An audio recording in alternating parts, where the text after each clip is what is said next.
Good evening, and welcome to this week's London by Gaslight, a late Victorian age vampire the Masquerade chronicle set in 1892.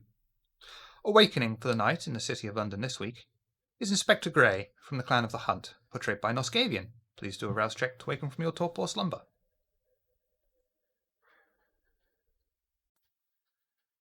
Gain a hunger. Sir Drake Burton from the clan of the Beast, portrayed by Mark from the Boulette Club. Please do a rouse check to waken from your torpor slumber. Gain a hunger. Thurston of the clan of the Hidden, portrayed by Nitro Taipat. Please do a rouse check to waken from your torpor state.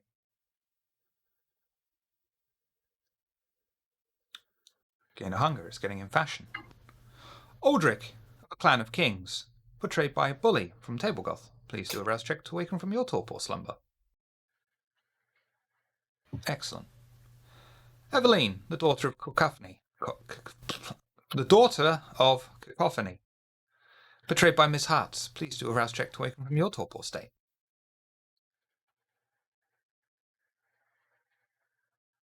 Excellent. I'd like to object. I want a hunger because it's fashionable. Not really. Alistair from the clan of the Moon, portrayed by Tina. Please do a rouse check to waken from your torpor slumber. Wonderful.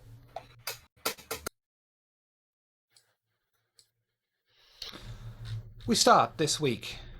The Coterie, minus Inspector Grey and Alistair, awaken in the basement of their haven in Whitechapel.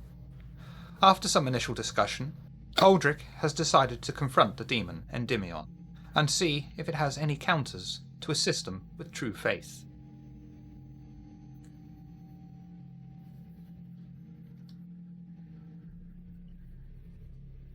I don't need to be near the painting to talk to it, yeah. I'll be staying in whichever... I'll go to the mirror room, actually. That seems thematically appropriate. You enter into the mirror room, finding it still fairly bare, and just a mirror, covered over. Although you do notice that various structural work has been done, it doesn't seem quite as dilapidated as once it did. I'm going to uncover the mirror. Because I need to be talking to something instead of into the air to make me feel slightly more sane. Have you met Alistair? Exactly. Okay, no problem. So, while looking into the mirror,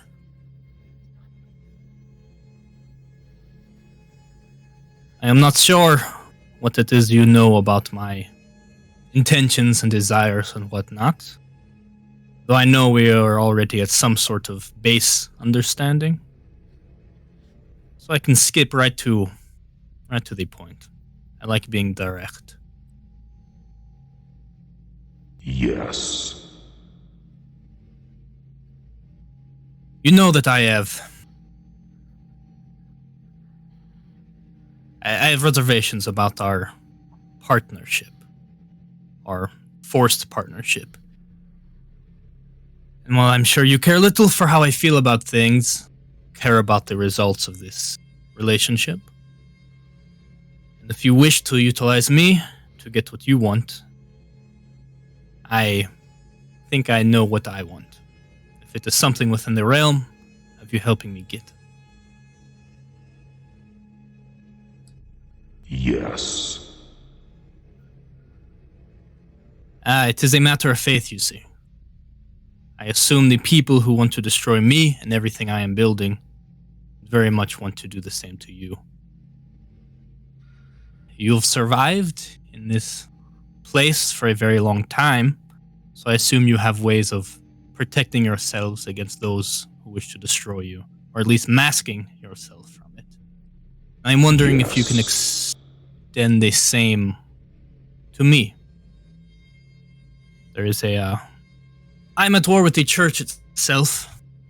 The curse placed upon you is from a power greater than anyone's. I cannot protect you from it. You are not the source of this curse?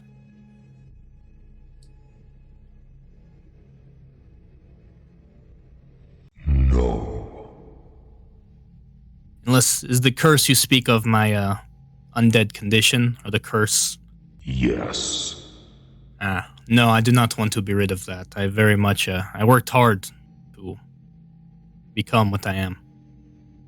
And I want to continue working hard to become even greater than that. But I need those in my way destroyed. Specifically, the Church of England. Which may be a big ask. Bring those with faith to me. They will make an excellent and satisfying sacrifice. That is the issue. I have little power over them, as they seem uniquely conditioned to resist what I can do. Anything you can do to help me with that, and I can bring them to you.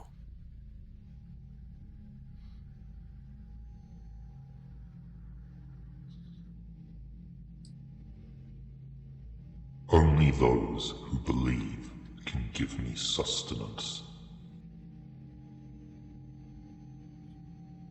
So, is there something you can give me to help resist their faith? Yes. Would you be willing to do this now? And then I will make it a priority to bring you those of faith to provide you with sustenance.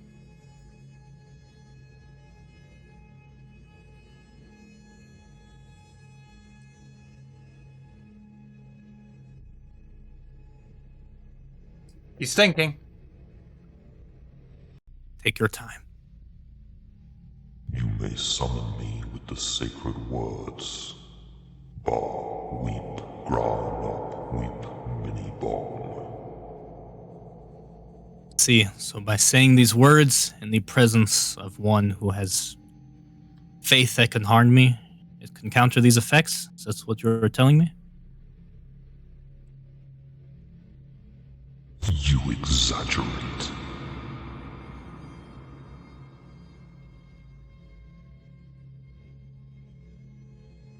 Well, seems you're willing to help in a way, but it's slightly confused on how to use this power. I don't like to go into situations that I am not in control of or have the upper hand. Irrelevant. So there's nothing you can give me but the words? This is what I am hearing? Yes. Noted. I hope to use them soon, then. I hope you're ready to, I hope to be impressed by you. Excellent. Go forth into the night. I will proceed to go forth into the night.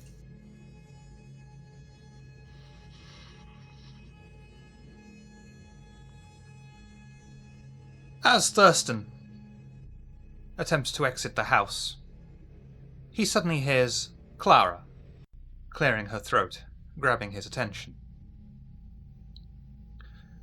If you're all done talking to thin air, can Thurston come out to play? I've been told I have to teach him how to be a more effective Nosferatu.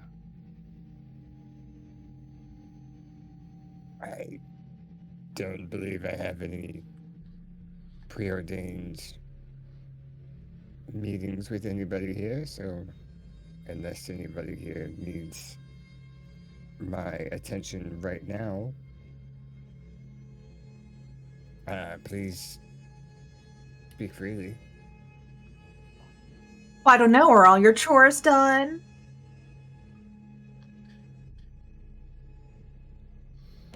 Is Gray here at this moment? Probably yet. not, right? I didn't think so.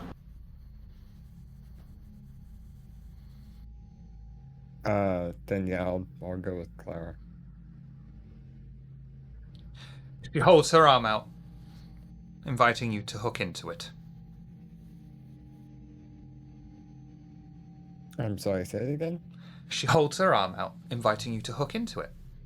Ah, sorry, okay. people are making fun of me in private chat, so I'm a little distracted. Yeah, I'll take her arm.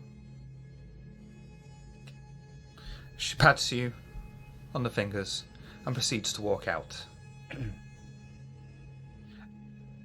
Anyone have anything they wish to add before I change the scene?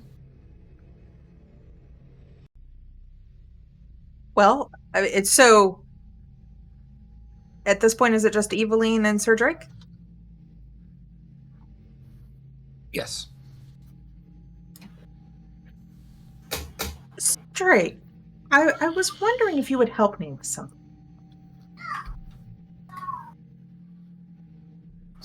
Quite unexpected. Ask away. Well, you are obviously very good with a weapon. And I could use some tutelage on how to use these better. And she pulls out a very long, sharp pair of scissors out of her bodice.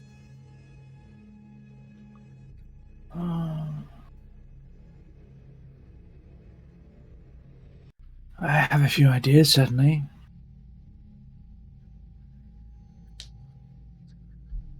Perhaps. I think my haven is probably the best place if you wish instruction.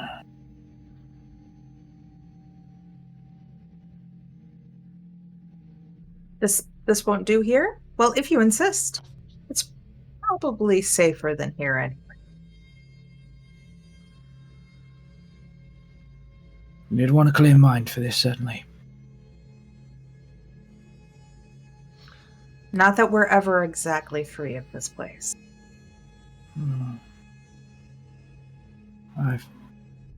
It matters not. You shush. No. I find its effects more pronounced when we are present, and there are a couple of odd pieces of equipment that perhaps might prove useful in instructing yourself. Very well then. Let us go. Eveline and Sir Drake exit the house in Whitechapel, head into a carriage, and head towards Sir Drake's relatively neglected estate. And I don't think Eveline's ever been there before. I don't think Eveline's ever been there before at this point. Nope. Okay. No, that should be fine. All right, cool. Carry on. We'll come back to them. Mm-hmm. Meanwhile, Clara has taken Thurston into the West End. They talk together on one of the many theatre rooftops, affording them a bird's eye view across the city. Thurston, I've brought you here to teach you an easy lesson, learning secrets. It is easier in this part of the city. The well-to-do folk don't heed us any. They don't even acknowledge our existence. This should make learning something far easier here. You have to get the basics down first, after all. Fagin told me not to go easy on you, but let's make this one our secret, okay? Don't worry, though. Fagin won't hold it against me if you tell him we did this. Now, this building we're on, it's a theatre.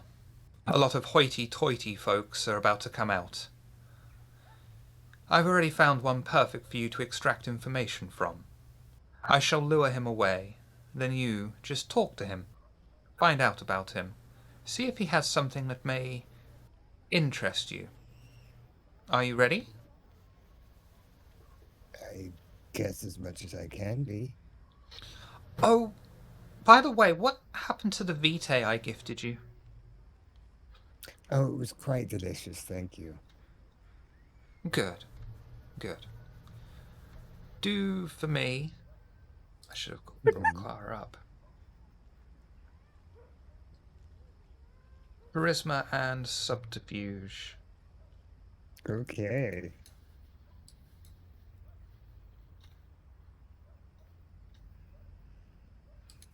Really, Thurston? You're probably going to win this, to be quite honest with you. Yeah. I mean, that is one of my best combos.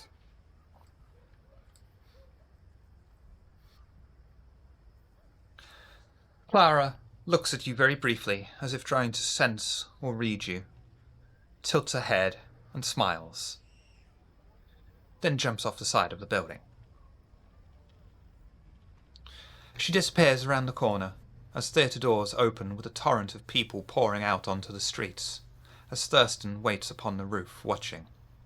Before long, Thurston can see the cloaked figure of Clara leading a plainly inebriated, well-dressed man into the alley below. She flashes a quick nod to Thurston, signaling him to come down. If I can, without him seeing, I'll jump down the same as she did. You have Soaring Leap? I do. Okay, then that's fine. Thurston, you know what to do. Talk to him. Any way you want. Just find out what it is he has to offer you. I've specially picked this one for you. I think you'll find him useful.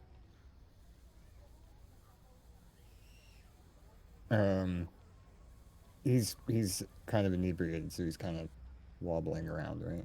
Mm-hmm. Stumbling around there. Using a wall for support. Just kind of go up behind him. Kind of stay out of his field of view still. Hey there, pal, you doing all right? You need some help? God, Jimmy, it's been a night, let me tell you, and it's a... Where's your face? Oh, it's living in these alleys. You don't really stay in peak. You kind of remind me of my second wife. She had an arsehole that looked like that. I have to admit that's a new one. So you seem to be having some difficulties.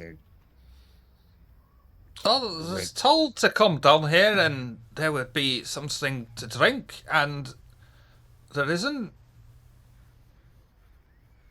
Oh, right. I mean, what exactly are you doing here this time of night, anyway? I mean, I just came out of the theatre. What else is there to do? I meant the theater. What were you doing here at the theater? What the fuck do you think people do in a theatre? I went to see a play. Are you touched in the head? Some might say yes. I mean, I'm drunk, and I still know that you go to a theatre to watch a play. You can see Clara just shaking her head. And... Yeah, I was going to say, is Clara still here? I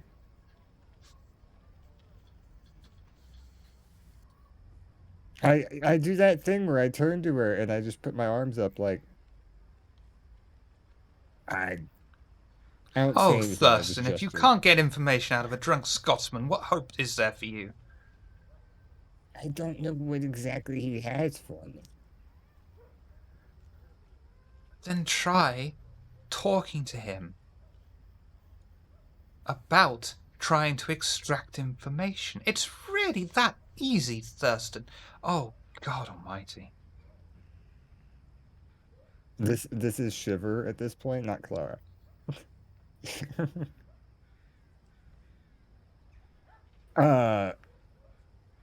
And so I go back to the drunk Scotsman.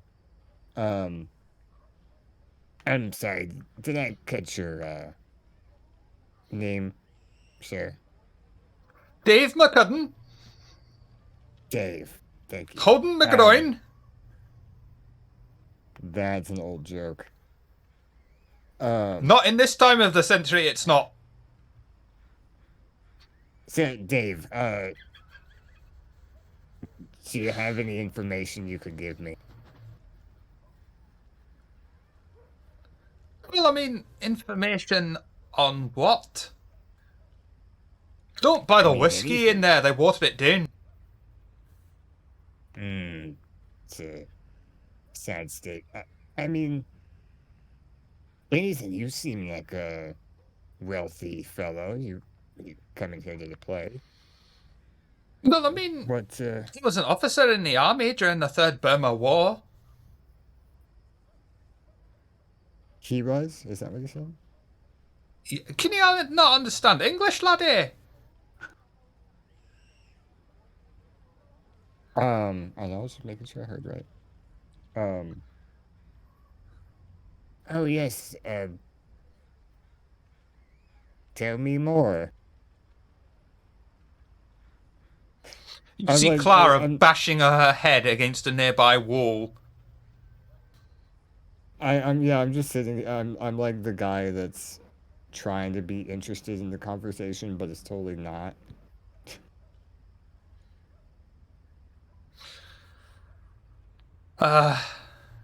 Do charisma and persuasion, although I'm tempted to give you a -2 modifier because it's so weak.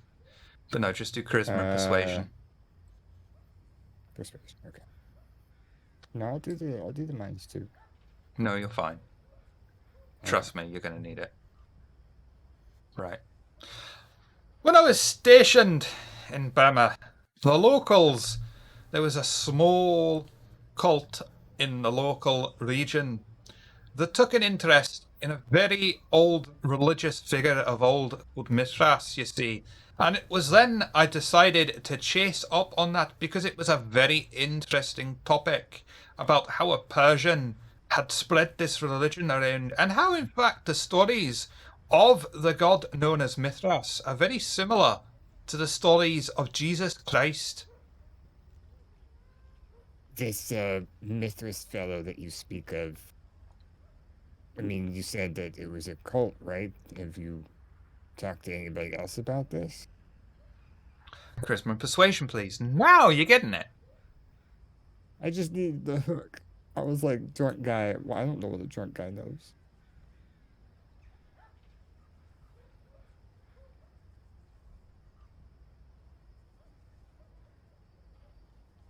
Perhaps if you talked to him, you might have found out.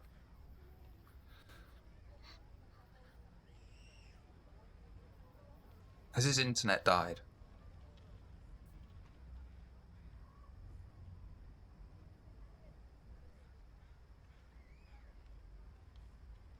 I don't think he could maintain being a human statue that long. So we'll go back to him. Meanwhile, in Sir Drake's haven, Sir Drake and Eveline have entered into a particularly large, grandiose room. Sir Drake shows off his many weapons and begins his training of Eveline. So one of the rooms, after pulling the book on the bookcase and going down into the actual haven itself, the house above it is dilapidated and just left. There's like 3 rooms, kind of a central area that you enter into, and 3 rooms kind of branching off of it. And walks in, and there's like a large screen to the right, and Drake will walk over to a trunk that he's got at the end of the bed, and just open the trunk up. Takes out a couple of Bockham. They were wooden training swords, similar in shape to the sword that Drake carries around all the time, but obviously far less lethal, which is the intention. There's Bockham of various sizes in the thing, and he grabs the one nearest to. It's not that Eveline would know the name of it, but it's essentially a tanto size, and it's the closest to the length of the blade on your scissors. Takes one for himself as well and hands it to you. Behind the screen, you can change. Heads into one of the rooms, opens it, and there's one of the rooms that's just weapons on the walls, like rifles and pistols, as well as a couple of blades, and then just mats, like training mats, and heads behind a screen himself and changes. And when he comes out again, he's literally just got kind of hide like leggings on and some wraps kind of around his stomach, and he's like barefoot and walks into the room. And when Evelyn goes behind the screen, there are similar wraps.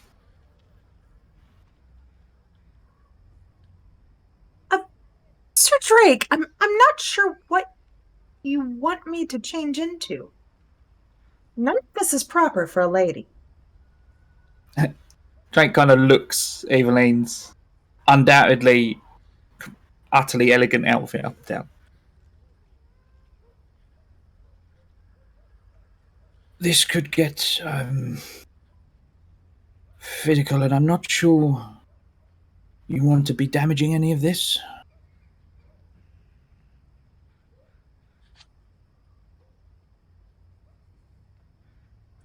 I have a point. But don't you have something a little more stylish? Style wasn't really the first thing that was coming to mind. If we're to continue this instruction, feel free to embellish whatever it is you take, I suppose. But for now, this will have to do. Very well, then. And she'll go behind the screen and change. All right. Drake heads Whoa. into the training room and waits. While Evelyn changes, because let's face it, that's going to take a bit of time, It would. we can hopefully go back to Thurston. Yeah. Who has pulled the Thurston maneuver? Yep. Didn't I? Yeah, it worked. Yeah. Okay. Yeah. Thurston stares into this drunk Scotsman's eyes, loses control as the beast inside of his head flashes before him, and his vision fills with red, the colour of blood. Annoyed at himself, annoyed at Clara, annoyed at this pathetic worm of a mortal, he bears his fangs out and pounces upon the mortal, draining him of his vitae. Did he answer my question first, though? No, Okay, that's fair. you may slake 5 hunger, but you also take 2 humanity stains. It's another Tuesday. Clara casually walks up. Oh, Thurston. Well, this happens sometimes. Don't forget to lick the wound. And now he'll just look like another drunk that's had an accident.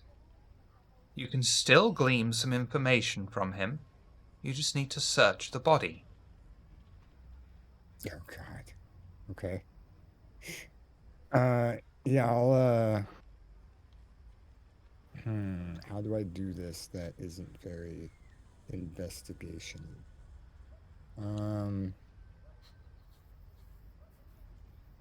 Does he have any like pocket watch or anything like that on him? Wits and awareness, please. Thank you. Gotta get clever. Because I am not good with intelligence or Bit late for that. investigation. Wonderful. Your eyes roll over the body, and you notice, sparkling under the moonlight, a golden pocket watch. You reach down to grab it and pocket it for your own gains. As you do so, you notice a thick piece of card within his lapel. You pull it out and find an invitation to the Taurus Club inside. And The tourist club, we've been there before, correct? No? Okay. But I have heard of it.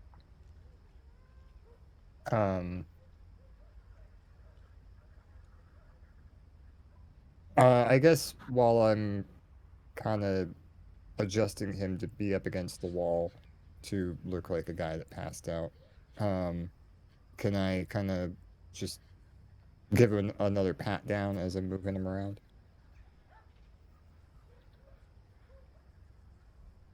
Sure. Wits and awareness, please.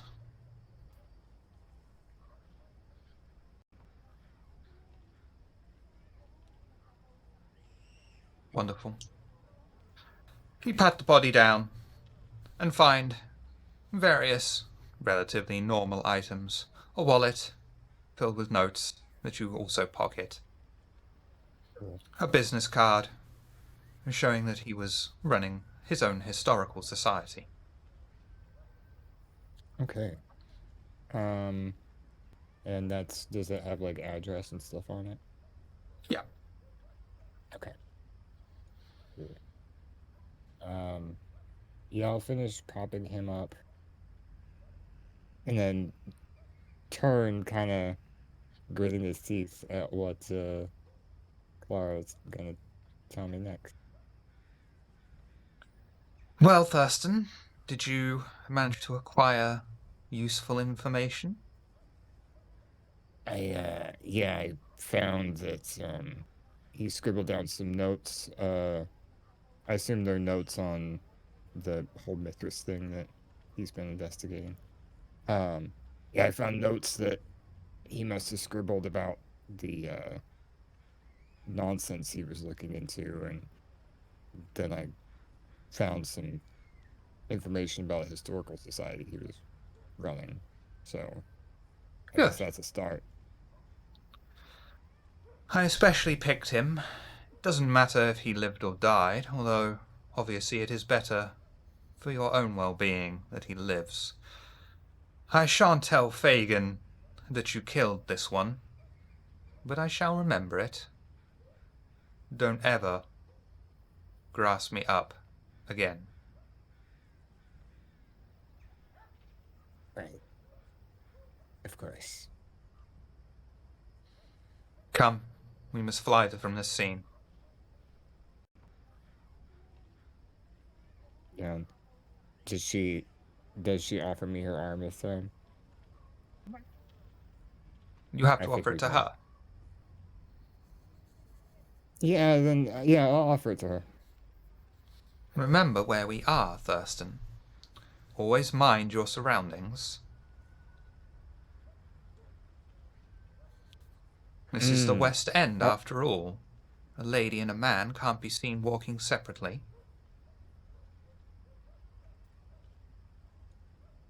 Then yeah, I would wait until we start getting closer to the edge of the alley that we're in, and then I would offer it to her, but I wouldn't make her. I don't want to be walking arm in arm away from a dead body, if that makes sense. Yeah. Good boy. Now let us make a safe distance from the scene, and we shall part ways for the night. Across the city. Hopefully, by now Eveline has finished changing into something more appropriate. Just barely.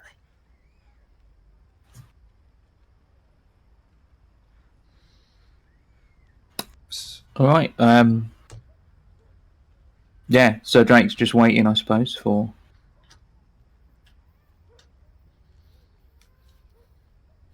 Evelyn will walk out and will have even taken all of her jewelry off. Taking it seriously. As you come in, just sort of gestures you forward. Now, you're not going to be relying on too much physicality. You want to get in, hit a man's weak points. So Drake will bring you in and with the Tanto and the Bokken. If you're going to be using those, you'll get more force from a reverse grip. So he flips the Tanto around. You'll want to get good at switching. Should you need to go on the defensive, you'll want to maintain a regular grip. Flips it back again. Defend from the base. She'll Of flip course. it one way, flip it the other, Yeah. trying it out. Of course, you have quite the advantage that I do not. Come and I'll show you. And he takes his own Tenno up. Attack. She walks up to it with it way too far in front of her and in a terrible angle and just kind of pokes at him Stops a second. very cautiously. Just sort of adjust the grip a bit so that it's not at an angle, the blades are in an on guard position. You'll want to keep this between you and your opponent at eye line, just below your eye line.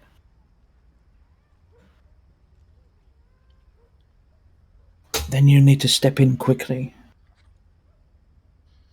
and reverse to strike. And he pulls you in a bit nearer and takes the Bokken and here, stabbing motion, up. Now, if you get entangled with an opponent who perhaps grappling with you or preventing your blade from hitting anything somewhat, you still have them right where you want them. I'll demonstrate. Brings you in and brings his own Tenno up so that the blades are crossed in quite a tight position. Now, from here, difficult for me to do anything. You have those pipes of yours. Oh, I can always use those. My recommendation is to get an enemy in close, make him fear this, and he'll never see that cannon of yours coming. No offense, sir, but I didn't need you to tell me that. I'm sure at point blank range you could blow a man's head off. In fact, I'm quite looking forward to seeing it. But, let's see, let's see you try to attack the throat like I showed you. Suggestion. We'll do some. Yeah, should we we do roll some for this? rolls. I was just about to say, Eveline, dexterity, melee. What I'm going to do is obviously I've got a ton of dice and all this stuff, but if I win, I'm not trying to damage any. He's purely going to Drake's purely going. Yeah, to be we've got the defending. little things. Yeah. Are you trying to dodge? Or are you using a weapon at the same time? He'd be using the weapon to block and parry because he also wants her to observe that sort of technique and pick it up. In that case, do dexterity and athletics, please.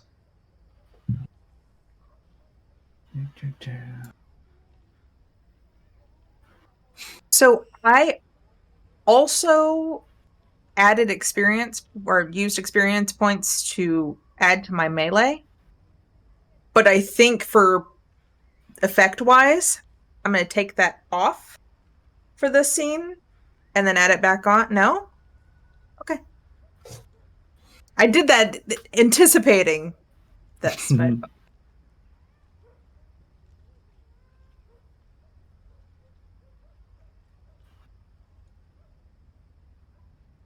What weapon were you using, Eveline?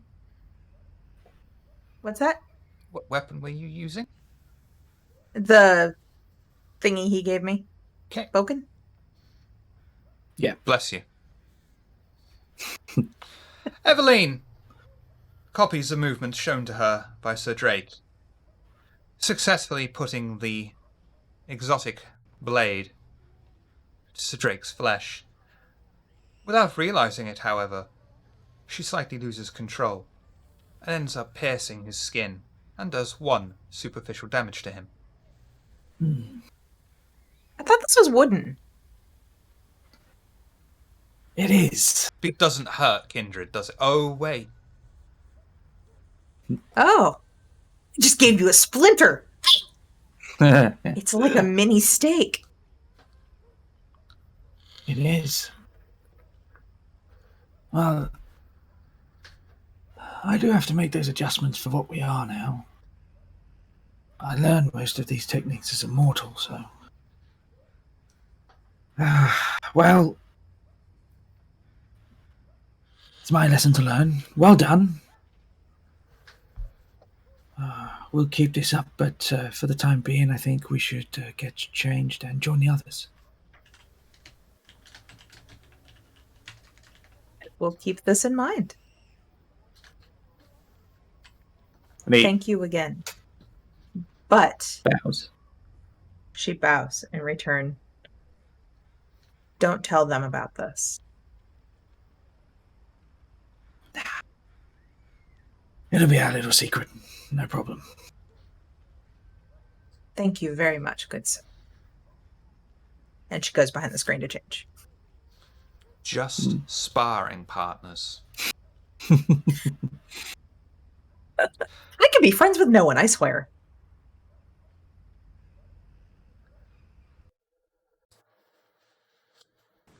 Inspector Grey was waiting with Alistair outside his haven. They have gotten in a carriage together. Inspector Grey informs Alistair that he wishes to talk with his contact about the man they've had followed as a favour to Pandora. The pair get into the carriage and make their way across the city to meet with his contact. Is there anything you wish to discuss upon your journey?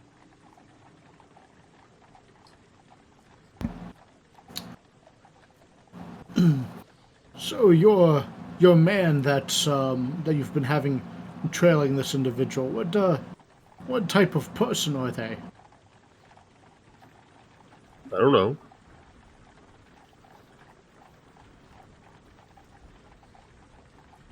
Very well. I'm sure we will see when we meet.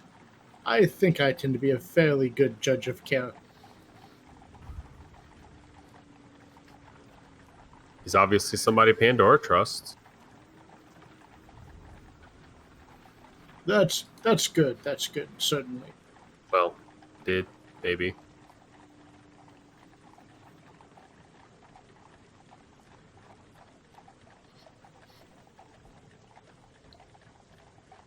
The carriage comes to a halt outside of a police station. Alistair waits for Grey to exit the carriage and to meet with his contact. Grey heads down the alley between the police station and a neighbouring building to meet with his contact. As he makes his way into the alley, you can see the silhouette of his contact waiting for him. Ah, Inspector! This is a most abnormal way of meeting, but you've always been a bit unique. Indeed. How are you doing, my good friend? Can't complain. I mean, I could, but I won't. Yourself? It's these nights are trying times, but I'm getting by. In other news, I started looking into this mesmerizing Matthias as he requested. He has a small criminal file, mostly petty theft and the like from various small-time crimes when he was a youth. However, when I tried to find something more recent on him, there seems to be nothing at all. It's very strange. When I attempted to ask around, I was visited by some strange characters dressed all in black. They said they were representatives of an important organization to protect the Queen and country. I don't know if I believe that or not, but either way I was unable to pull any more information for you. However, I was told you were looking into a series of murders committed upon women in the poorer areas of the city.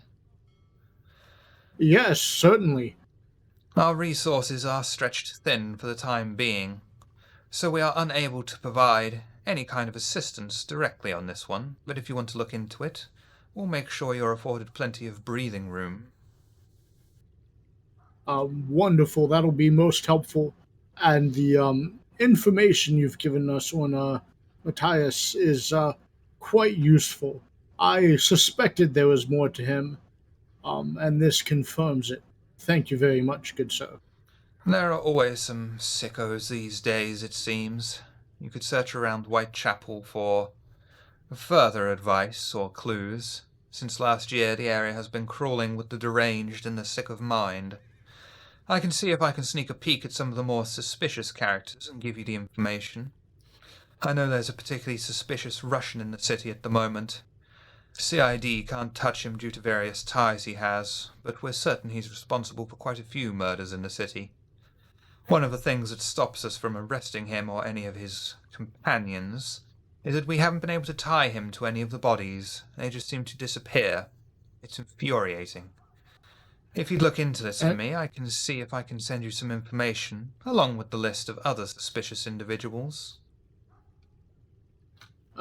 Yes, it sounds like this Russian is using his connections to escape justice. I will certainly look into this for you. Excellent, thank you very much. That's all I have for you at the moment. I'm afraid I can't be much more help. I believe what you've shared with us is most enlightening, and it definitely answers some of our questions. Excellent. Then I wish you a good night, Inspector. Inspector would nod and tip his hat to him. Have a good night and stay safe. Twirls his mustache, turns, and leaves. Inspector Gray would head back to the carriage. And then once we're off, he would speak to Alistair. So, Alistair, it looks like our suspicions were right. This mysterious Matthias individual, while my contact was not able to suss out exactly who he is with, there's more to him than meets the eye. His recent doings and accountings have been expunged. He doesn't have a recent record of any sort. And when my contact was looking into him, some suspicious men in black showed up and basically told him to leave him alone. He's working for Queen and Country. So, that is troubling indeed.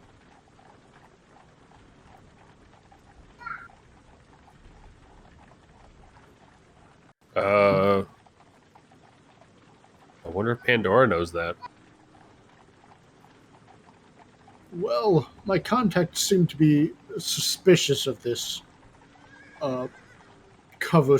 suspicious of this story the men told him, likely to scare him off. But certainly there's more to Matthias than meets the eye, and most probably he is affiliated with some secretive, reclusive organization. Whether or not it is Queen and Country or something more sinister, we don't know.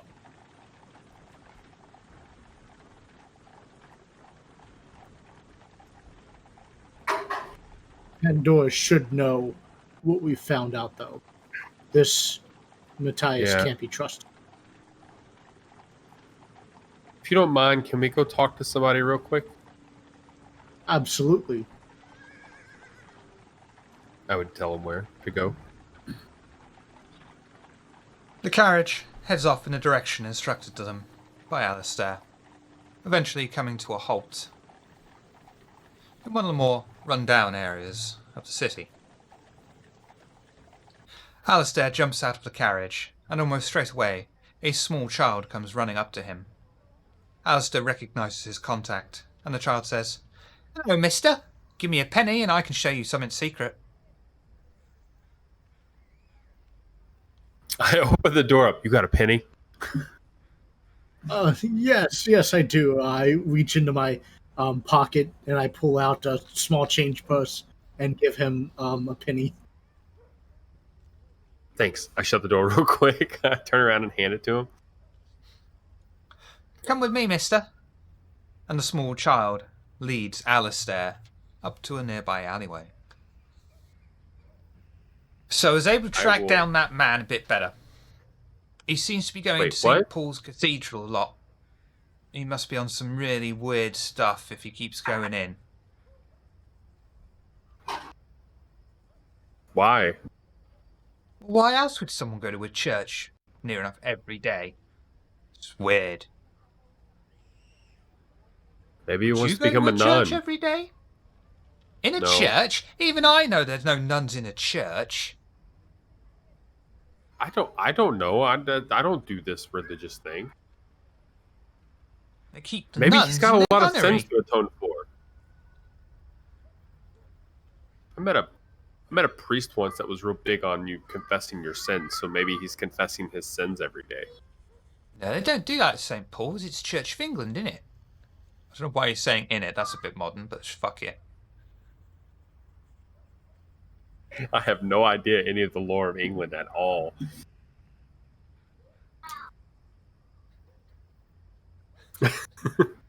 Sure. Let me tell you a story that starts nearly 1,000 years ago.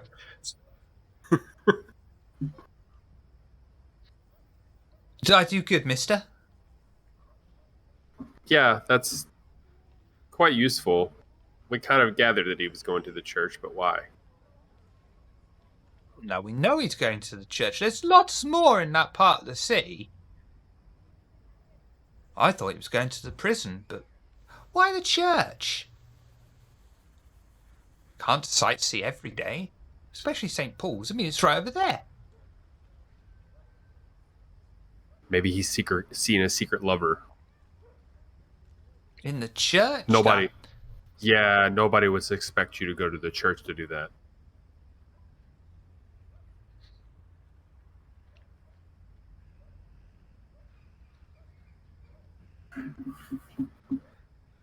You have a good point there, mister.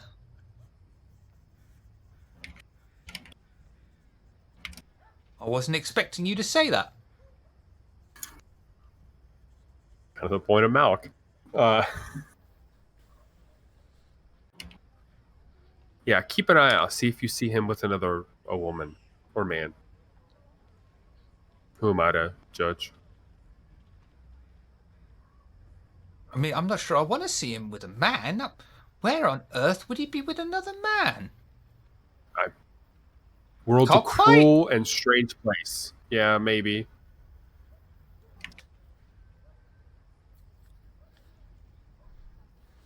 All right then, if that's what you want me to do. Actually, I'd rather you stay away. Don't go near the church again. You want me to follow him but not go near the church? No, you can stop following him now. All right then. Is that it? Yeah. You want another penny? Yeah. Okay. I lead him back, open the door. You got another penny?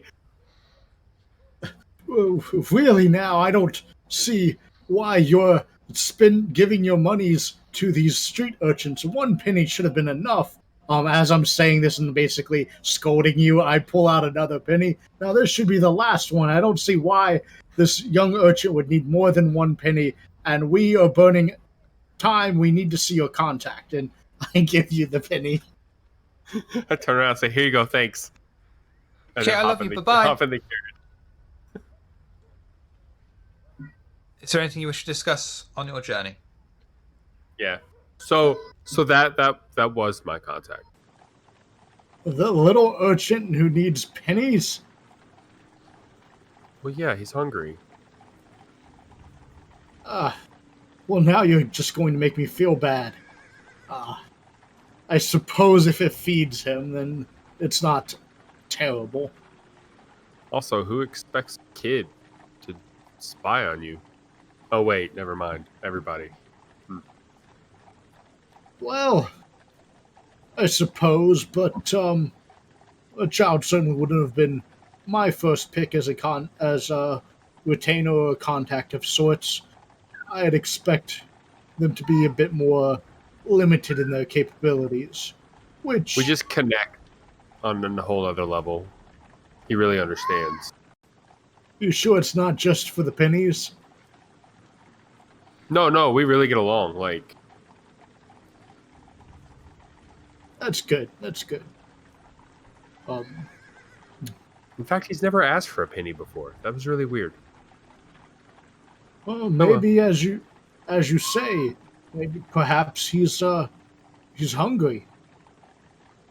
He's turning into Nosferatu. Those seen Thurston lately? He's just like weird. Yeah, speaking of Thurston, I need to talk to him. That bottle of Vitae he gave me was exceptional. I wonder where he got it.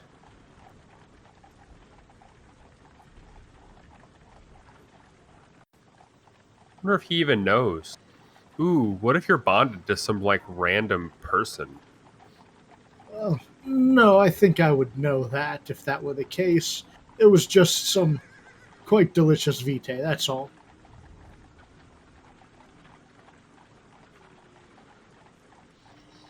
I just stare off to the like I just space out. What information did your contact have? Oh yeah. So he's going to St. Paul Cathedral like every day. Interesting. This may be just a hunch, but perhaps working for Queen and Country was a cover-up, and he is involved in the church. Or perhaps the church and the crown are involved in sinister machinations.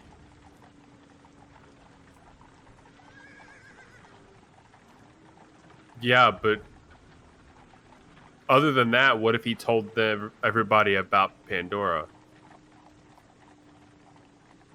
Well, if he's going to the church on a regular basis, I would imagine he's being used as some sort of spy or information, giving them information.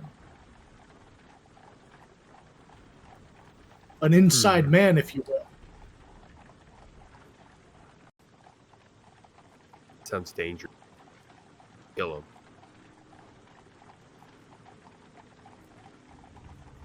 Yes, that certainly puts him in a risky position. He's either quite confident of his skills or they're blackmailing him.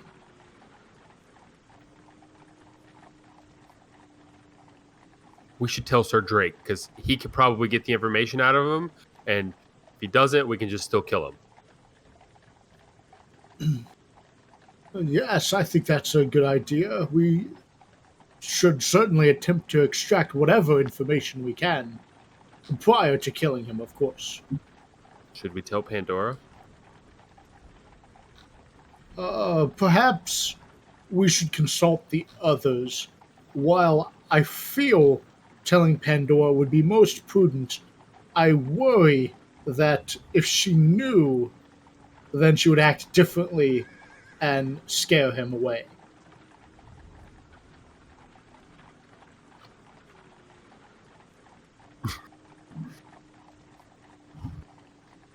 Okay. I don't know what I'm going to say to her if she asks me next time we're in Elysium, though. I'm not very good at lying.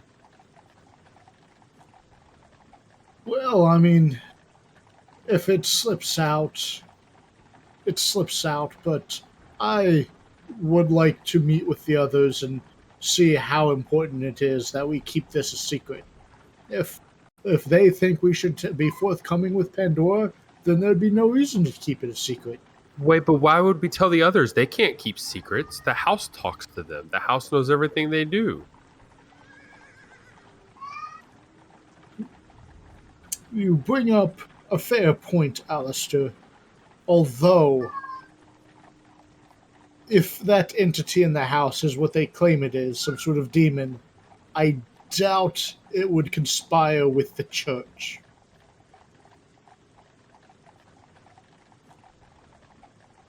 Maybe.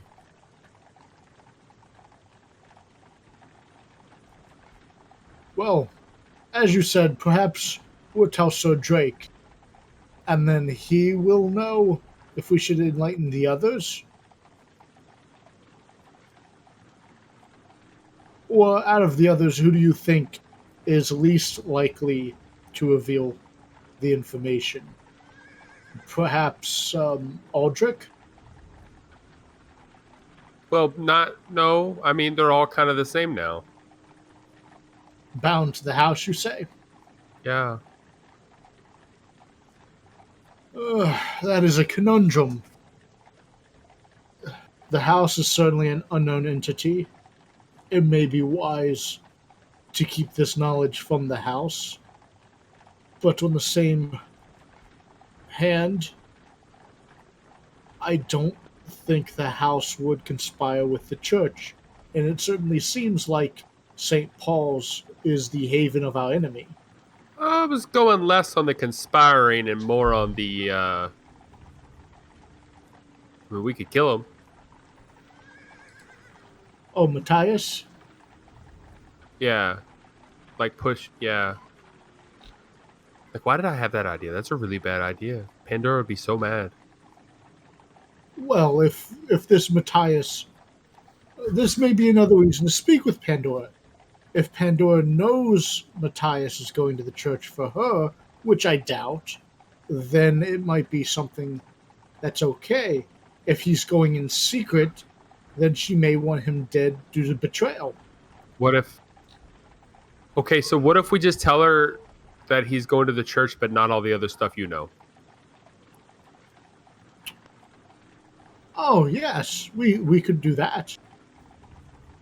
I think that would be a fair compromise. It would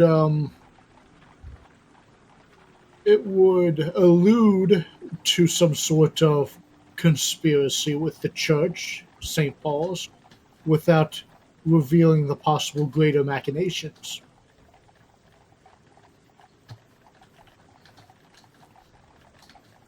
I like this plan, Alistair. Me too. Should we tell Pandora before telling the others?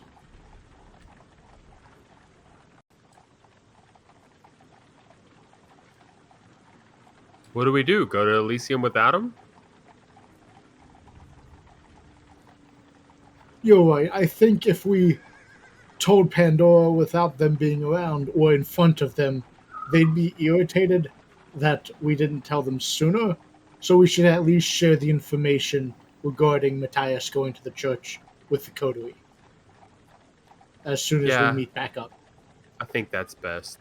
We'll see what happens when people hold secrets. Oh man, you imagine what Eveline's going to do when she finds out about Aldrich? I would chuckle. I don't expect that one's going to get out anytime soon. But if it does... she would be quite taken back, I suspect. What if she'd stab him? Oh, I don't think she's the fighting type. Not Evelyn. She's too proper for that. Yeah, but it's just like, make a woman really mad. They do things you don't expect.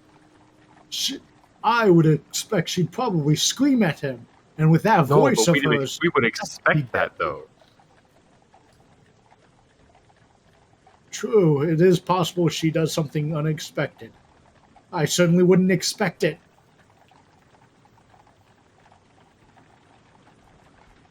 Where are we heading to right now, by the way? I assume Elysium. That's fine. Yeah.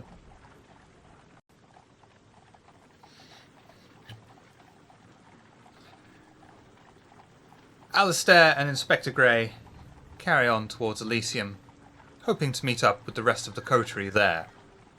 The carriage pulls up, and they head out and into the busy Elysium. As soon as I get out, I'm like, wait, where did you get that carriage at, actually?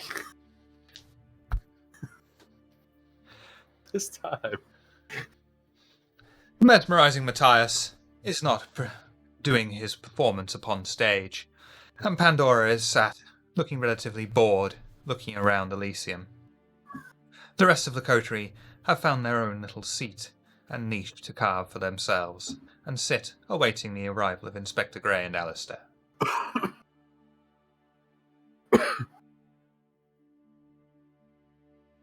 I sit down. Hi. Good evening. Saying in a very teacher, this is what you're supposed to say type voice. I'm not that slow. You can say it regular. Really need to learn some manners. Regularly.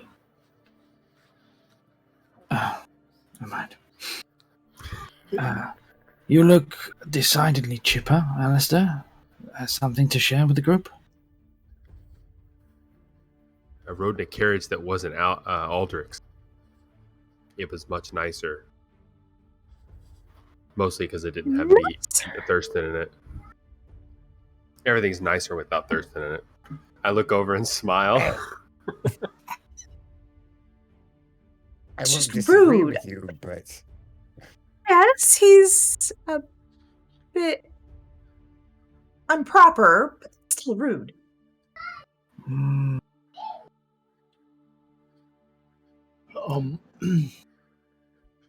Gray would give a polite nod and sit himself down. Good evening, Lady Evelyn, gentlemen. Alistair and I have discovered something interesting. And Gray would lean in close. Then he'd whisper quietly, "You know that Matthias fellow? It appears he's been regularly going to the church, St. Paul's.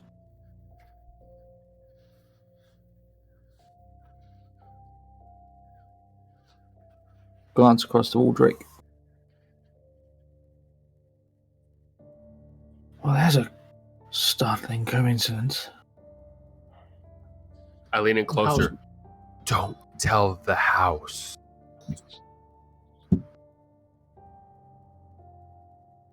If only we were not recently told to keep our nose out of church business.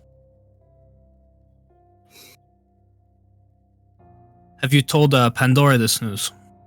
Not yet. Perhaps you should see what she wants to do about it. That we were going to. Right now? Why not?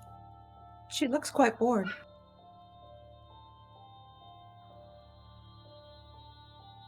I pick my chair up. I don't drag it. But I pick my chair up and carry it over towards her. Sit it down next to her. My favourite Malkavian. Good evening, how are you? I'm good. How are you? Troubled. Have you news for me? We do, but why are you troubled? Well, there's no Matthias. I'm beginning to not be able to account for his whereabouts, and it vexes me. Oh, wait, he's not on break? He just didn't show up? What is a break? I just figured he took a break to go to the bathroom sometimes. I don't allow men breaks. So he just pisses himself while he's up there? It's There none a of my powder room concern. here? Maybe that's why he's going to the church, to go potty. He's going where? Oh, sorry. Yeah, he's going to St. Paul's. Regularly. Why? I wish I knew. I can't go inside. Interesting. And troubling, more so. I shall have to have words with him and see what he confesses to me. Be careful. Would I be able to call upon you for more favors if I need to follow up with something? Sure, I don't know if I can give you everything you need, though.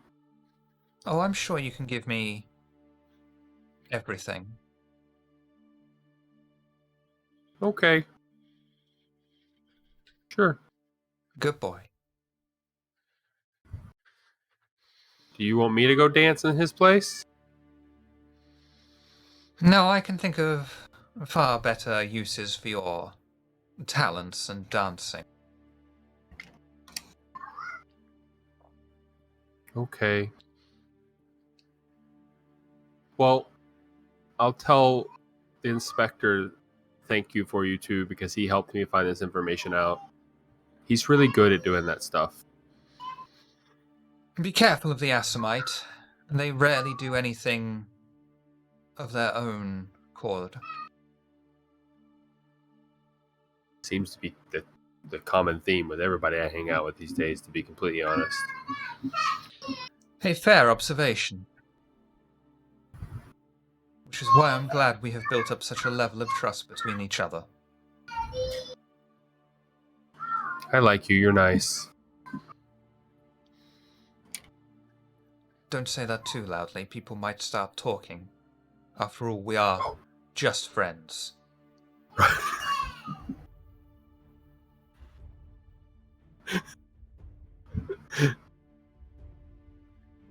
I reach over and like do that awkward like pat on her shoulder.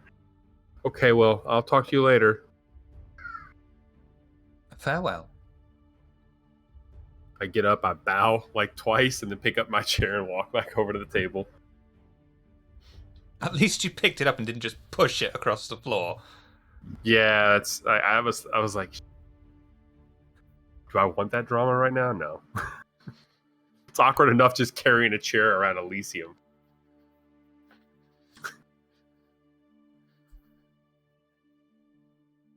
When he returns, let's look to him. Yeah, how did she take it?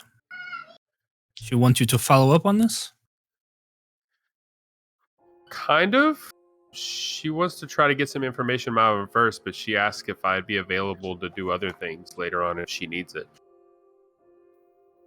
How does she take it? I don't know. About as well as any Tremere when their sex doll's missing.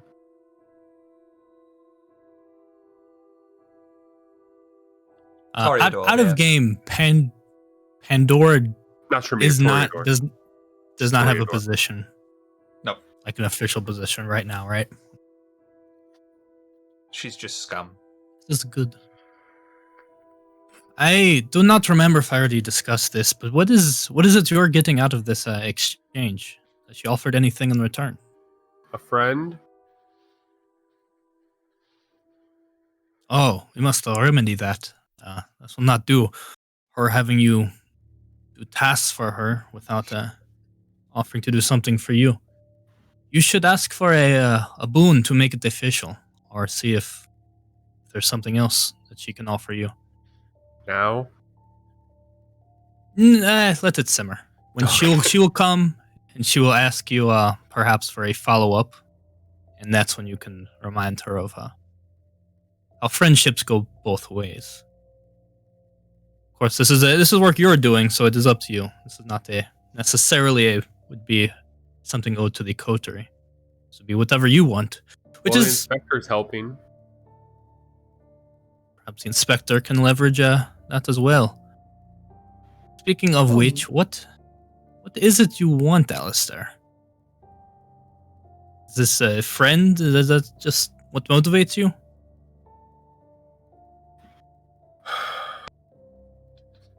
You just never know when people are going to end up being somebody you don't realize who they are, and you don't want to be on their bad side, because one day she could be the prince, and then she's going to remember me helping her out.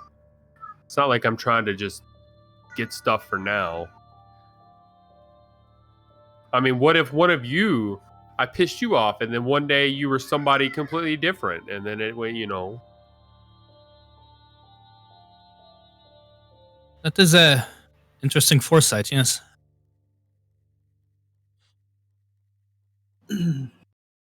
like, think about it. I look at Thurston. somebody pissed off the harpy at one point. How do you think they feel right now? Thurston feels a cold chill down his back, as if he's being watched closely by someone he can't see. On. At that, Go ahead, sorry. I was just gonna say, at that comment, feeling that, you just get a like a.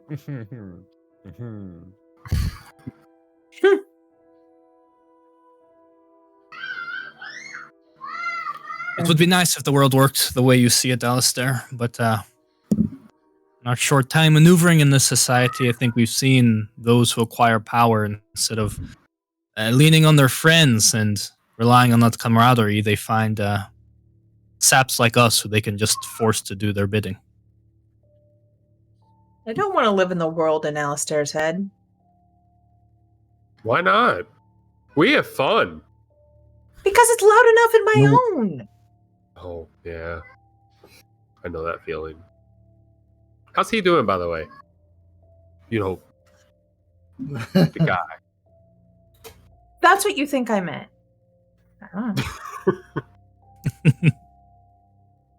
I spoke to him. Yeah. He may help us with the church problem. And to figure out the best way to maneuver this, since we have been asked by the Harpy not to get too involved. But what's mine is mine, and I'm not going to let anyone take that either. For now, I bide my time, and I see what the church does. On a unrelated note, regarding those strings of killings and murders of the lower class women we've been investigating, I have it on good authority that the mortal authorities will be giving us a wide breadth regarding this issue, so we shouldn't have to worry about them interfering with us. You should follow up on that then. It's important to keep the women of this town safe. I agree. Do we have a lead, or do we simply just have permission to investigate? Where did you gather this information, Inspector?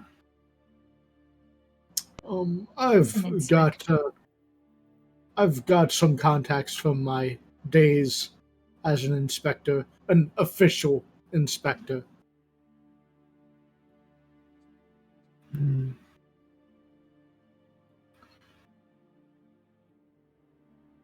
Okay, well, they would be giving us a wide berth or the case.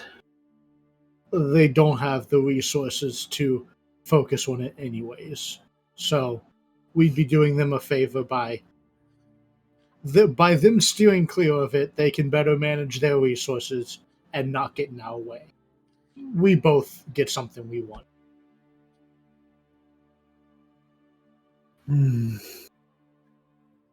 I mean, aside from that, I might have come across some information of a potential Masquerade breach that should probably get taken care of. A Not in Masquerade public breach again. is certainly something we need to address with immediacy. You don't have a kid, do you? No. Oh, God.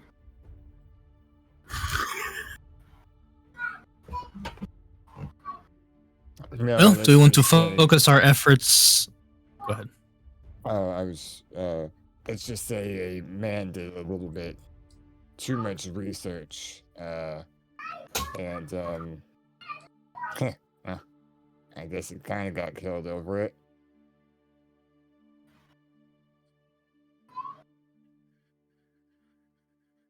Oh. And please elaborate. Your instruction with Clara not going very well, then. No, it's not, unfortunately. You need a better teacher. And would you be able to instruct me in such ways, Miss Evelyn? Could teach you manners. Gotta be proper. Well, if you ever want to try, you can meet me down in the sewers. I'm sure you'd love it down there. I don't think that would be a good first lesson. Mhm. What exactly are the nature of these lessons? What is it she's trying to teach you? Information extraction at the current state. That would be most useful, yes. I usually find Right to hitting hear. them until they want to open up usually works. I look at Inspector. See?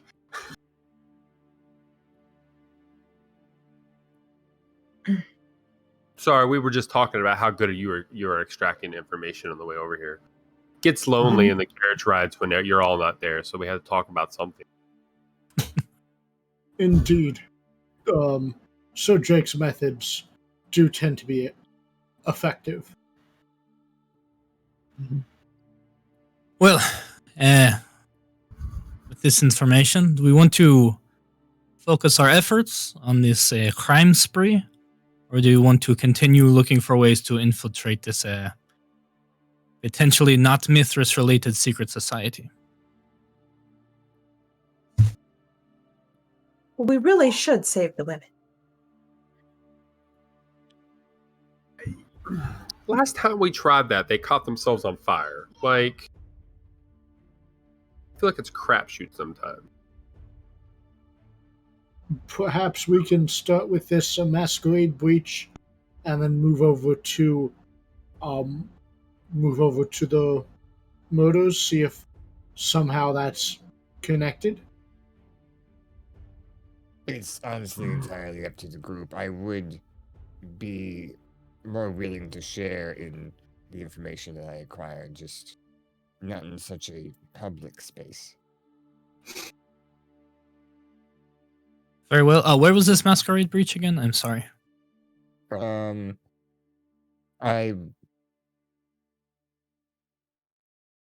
It's at a historical society. I have the address written down. And this breach, you were made aware of this by your clan. I mean, they helped a lot. It might be worth So are seeing we- to. Maybe. Who is asking us to investigate the breach? No one really. It's just I came across a kind that knew probably way more than he should, and knowing such things is a breach of the Masquerade, I just felt my due diligence as a kindred to help right it. Mm. Isn't that awfully good of you? Pragmatic. Perhaps we resolve this breach and let's see if we can get an audience with your Primogen. We report the breach to him and perhaps gain some assistance with the women. Suddenly, Fair. out of thin air, Thurston feels a slight weight lifted from one of the folds in his his pockets, and the invitation to the Taurus Club is thrown in front of plain view of everyone onto the table.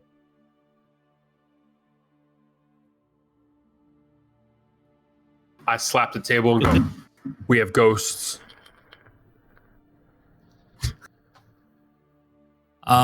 We know the this is ground. the club involved with the secret society stuff we were asked to investigate, right?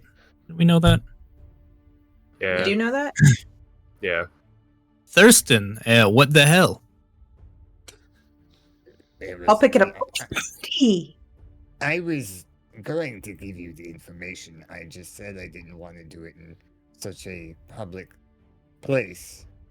But You could have mentioned the Masquerade breach was completely tied to this other thing we have to do. It saved us all this hemming and hawing. that's why the name of the club sounded familiar. Your lessons really really are not going well, are they? No. Well, I look over to let us Evelyn. pray for Clara. You really should check on Clara. She probably wants to kill him by now. And most certainly. All right, into the carriage then. I think some of our goals are aligning.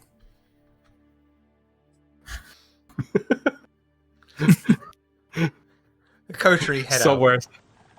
Somewhere in space, Shiver's watching this, not storytelling, but as soon as it happens, he's like, "Thank you."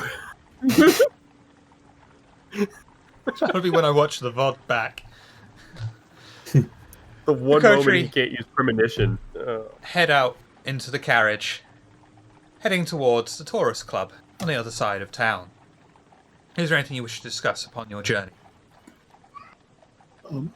Thurston, I've been thinking that bottle of Vitae you gave me the other night.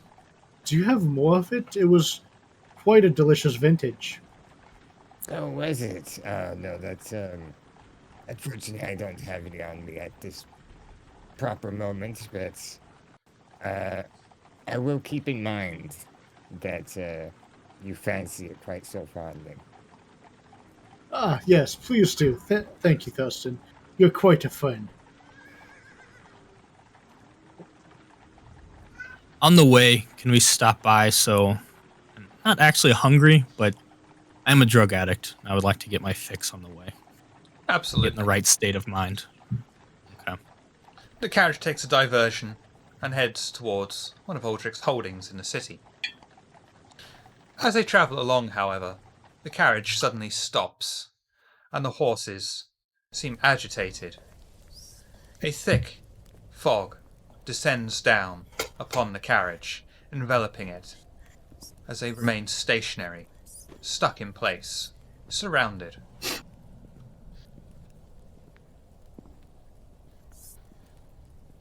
This again. mist again. I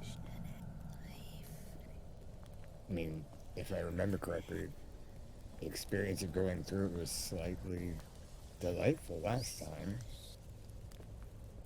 At least for me. Not for me. These things seem to have less of an... Actually, you know what, Thurston? You bring up a good point. If this was a delightful experience for you, and with the mist covering your more noticeable features, perhaps you can get out and pull the horses along.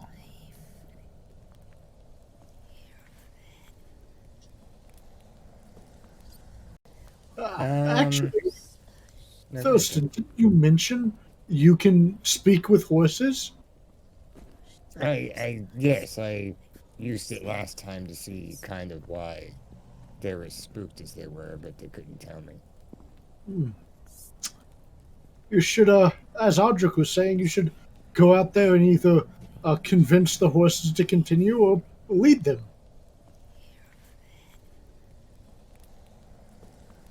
That would be quite brave of you, Thurston. Why, yes.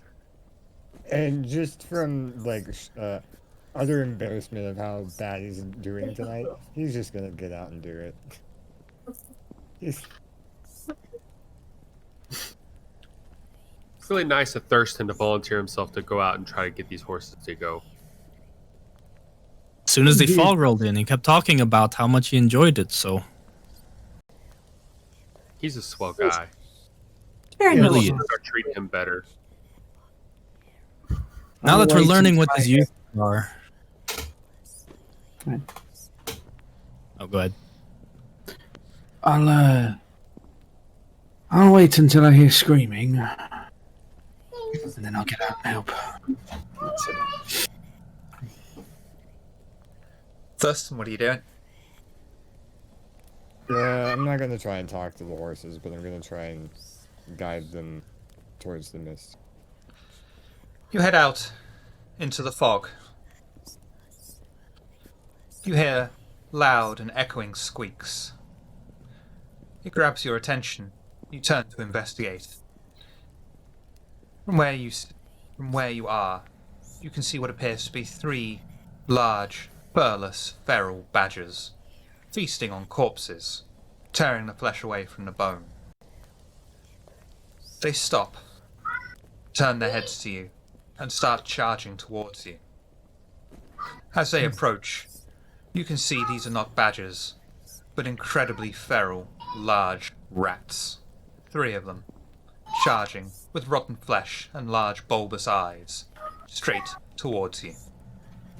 Now the way you narrated this, I went in by myself, correct? I didn't go in with the guy in the carriage. Yeah, I'm concealed in the mist. I'm gonna try and, at least from the best I can remember, get going back towards the carriage. Even soaring, leaping, if I have to. That's a weird sentence. Using soaring leap. Yeah. Yeah, I'll let you do that. Okay. Do I make it And back as you the make it to the carriage, you're unable to open the door in time before one of the rats bites at the base of your ankle. Cool. Do dexterity and athletics for me, please.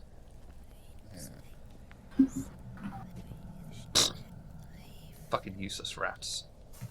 Burning willpower for that bullshit.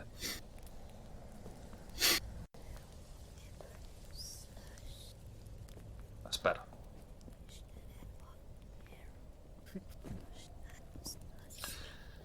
One of the rats grabs you by the ankle and sinks its weird, rotten and sharp teeth into you, and does 1 superficial damage. Okey-doke. And at this point, we'll I'm take a probably break. shouting. Yeah. So we'll be right back. Hopefully.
Are you going to whack So the yeah, rat, if or he what? throws the door open, is that what we see? Is Thurston getting gnawed on by this giant rat thing?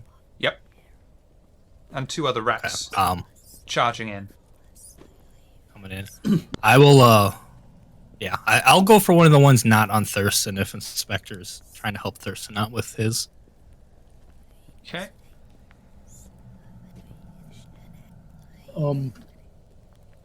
Right, first of all, Inspector Gray, you're going to whack a rat. Yes, if I can do an attack action, yes. You're going to punch it, or do you have a weapon? I'm going to take out one of my throwing knives and fling it at the rat. Dexterity and athletics, please. And all the rat can do really is attempt to dodge.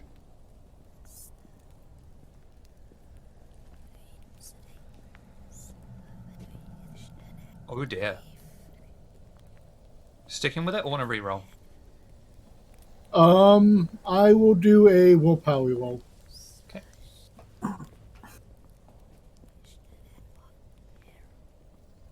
And we roll 3. Much better. Inspector Gray pulls out one of his throwing knives and carefully aims at the rat currently eating Thurston. He throws it at the rat as it impacts upon the rat's shoulder, but only grazes it and not embedding itself, and does 1 superficial damage to the hungry rat. Aldrich, how are you attacking? I'm gonna punch it in the face. Strength and brawl, please. And this rat's gonna just try and bite you.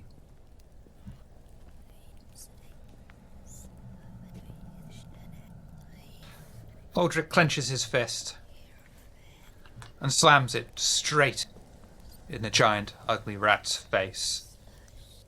It seems surprised and stunned that anyone would dare do such a thing to it, let alone the amount of power Aldrich has behind his arm. And the rat chirps back and hisses at him from 3 superficial damage to the rat. It'll be +2 because I'm using my good hand. Done. For 5 superficial damage to the rat that seems to now be bleeding from every socket on its face. Who's next? At that point, Drake would close in and try and deliver a coup de grace. Same one that Aldrich's punched in the face? Yeah. Strength and melee, please. And all the rat can do is attempt to dodge.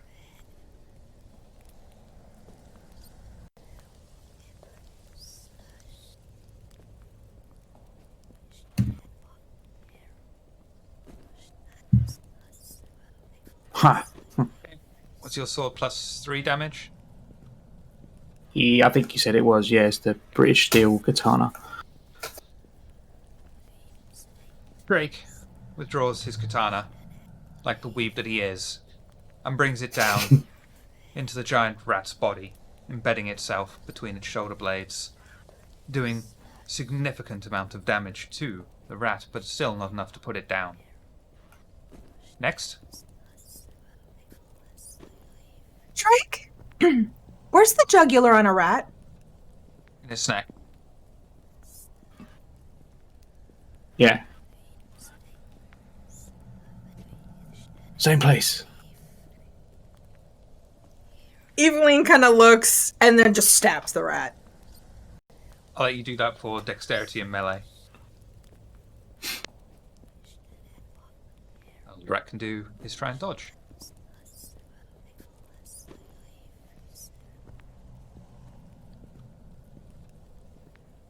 Willpower reroll there.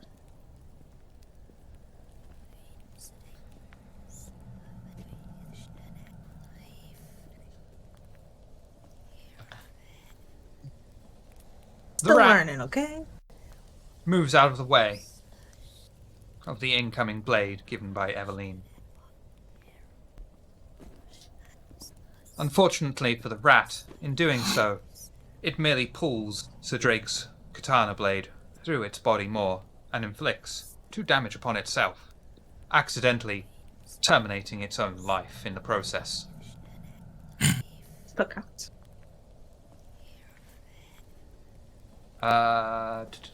Who's next? Thurston. That's it. So it's the rat's turn. No, Alistair. I stick my head out the wagon and I go, "No, shoot! Shoot! Get!" And I cast imitation on the rat. Which one? There's 2 remaining. Is Aldrich still in the fight with one? Nope, that one's dead. Oh yeah, he did that one. I just pick one. I have no idea. I was literally dying in the other room while this was happening. I drank lemonade and went down the wrong pipe. You're drinking it wrong. Do for me. Manipulation and dominate, please. 2.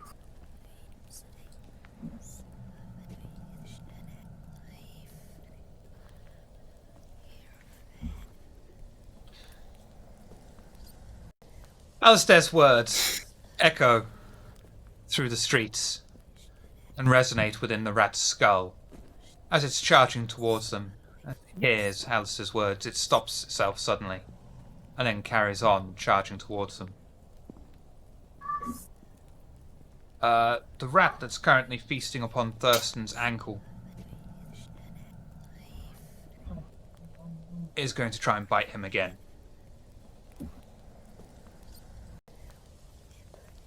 Thurston, what would you like to do? I'm gonna whack it in the head with my sword because it's trying to bite me. Strength melee, please. Hello, Ken Daddy. Yeah. Sticking with it? Accurate. Yeah, I don't have a lot of willpower to burn. Okay.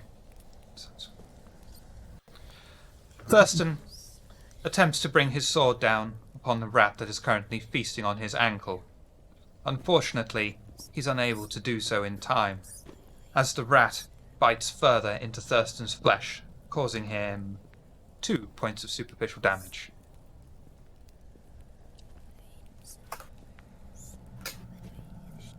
The third rat, having seen Aldrich punch his little ratty friend's face in and kill him near enough with one hit, the rat jumps upon Aldrich and attempts to sink its own rotten teeth into his flesh. How would you like to respond, Aldrich? You can dodge or punch. The answer is always punch. Okay. Strength and brawl, please.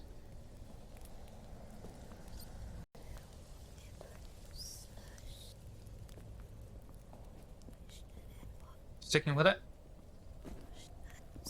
Let's use some willpower. Okay. Much better. Oh, damn. The rat leaps off, attempting to sink its teeth into Aldrich's face. Aldrich, being much faster and more guile, uses his fist and punches the rat mid-air, inflicting grievous damage upon its face as the rat falls straight down and lands on its back, with blood seeping from every orifice upon its face. And that brings us to Inspector Grey. Inspector Gray would take another throwing knife, and he'd throw it at the same rat if it's still alive. Dexterity and did I say athletics last time? Yes, dexterity and athletics. That seems right then. And the rat, all it can do is dodge. Just a moment. There we go.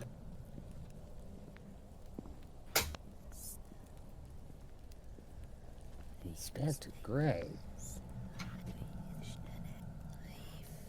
Inspector Grey lines up another knife, aiming carefully at one of the remaining rats, throwing it and making sure to embed this blade between its shoulder blades, inflicting yet more damage upon the rat that seems to be leaking blood upon the streets. Aldrich's gone, so that brings us to Sir Drake. 2 rats remain. I was going to say, did that rat just die? No. Then I would try and finish that rat off. Strength and melee, please. Boom, boom. And the rat will attempt to dodge. Shit roll. Sticking with it? No, I'll try and reroll.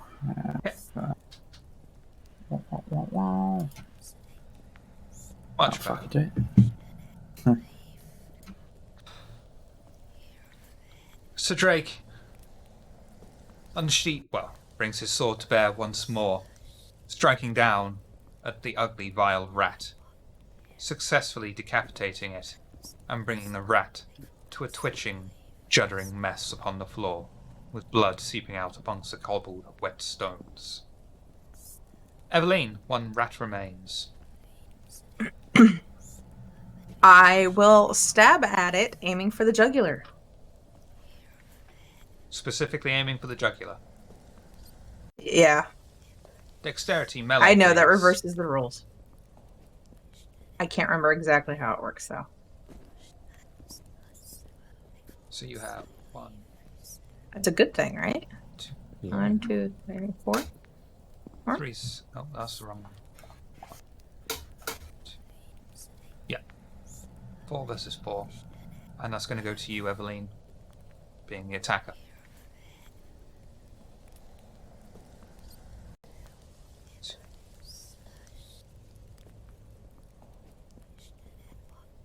What I'm going to do is, I'm going to say that you have successfully stabbed the rat in the jugular, causing it to become crippled as it falls to the floor, unable to move, with blood seeping profusely from the wound. It lies on the floor, twitching and unable to move. I look across. Like, that's good form. The rat is incapacitated, but not dead. So it's up to Alistair if he wants to deliver a killing blow or just leave it be. Yeah, I get out and I'm like, God, these stupid. And I'm hopping and I take my shoe off. I'll go over there and smack it with my shoe a couple times. Okay, do strength and brawl for me, please. Sure. The rat will That not melee? be getting any kind of defensive roll. Doesn't matter. 1. Alistair takes off his shoe and smashes the rat right in its face, causing an eye to pop out and bits of brain to splurge across the street. The rat twitches once more and dies. Look at my shoe. Oh. Wipe it on the ground a couple times and put it back on. Can we go now? As the rat finally stops twitching, the fog lifts upon the street, clearing their way ahead.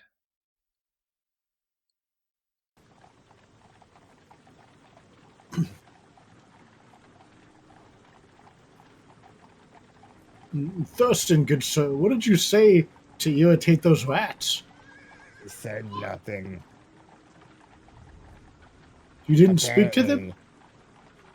I guess that they were just jealous of my inherently better hideousness and decided to take it upon me. So all I know is next time, get somebody else to check the fog. What's Thurston wearing? Jose, Like raggedy, like upper class, attire. Okay, never mind. creatures such as this, do they, are these common in the sewers? I've never seen ones this big. Perhaps it is worth a further investigation. I'm going to. How do carriages work? They have like outer storage, don't they? Like Yeah, things on the outside like a you can like chest on the put back. stuff in.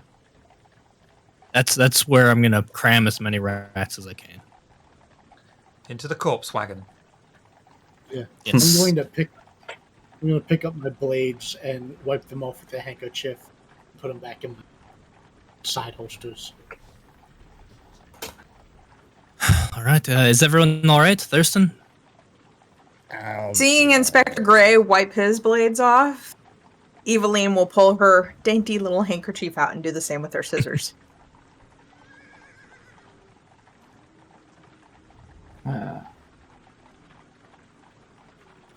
What's the handkerchief made out of? It would have been linen, I would guess. Oh, okay. If it was paper, no problem, but you never wipe those scissors off on a rock, it'll break them.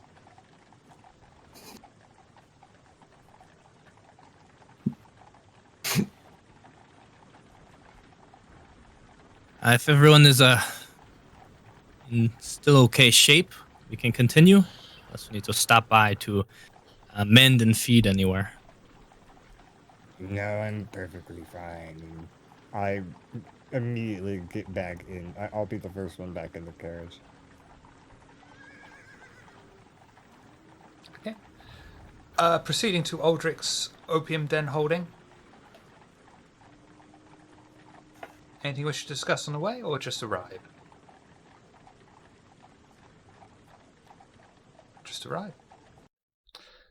The carriage pulls up outside Aldrich's familiar opium den. He heads inside and is greeted immediately by the person who runs it for the night. Master Aldrich. As always, we have a VIP lounge on standby in case you decide to drop in. Yeah, most excellent. This will be quite quick. Just in and out, but thank you. Wait, was anyone else joining? Did anyone else need to feed? So Drake might try and heal that superficial damage. Do a I rouse was check for about me, to ask the please. same. And then food, if possible. May I do the same, please? Cool. Heal 1, and Thurston, rouse check for me, please. Heal 1. Excellent.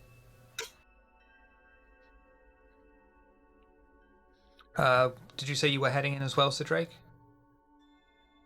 Yeah. So just Sir Drake and Aldrich. I would go in just to tag along. Okay.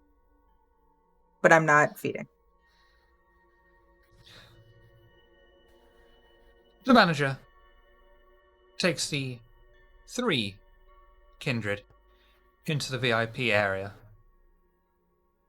They each take a seat upon a very plush, regal-looking silk cushion. And how may we be of service to you tonight, Master?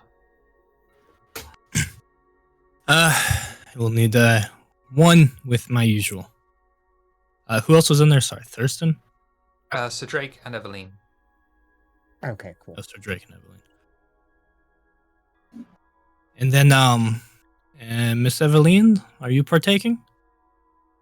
No, I'm good tonight, thank you. Very well. And then, someone without any product for Mr. Drake. As you wish. The man disappears and reappears moments later with a very tired-looking fellow upon his arm. He approaches Aldrich and sits next to him, and a sprightly, middle-aged person that sits next to Sir Drake.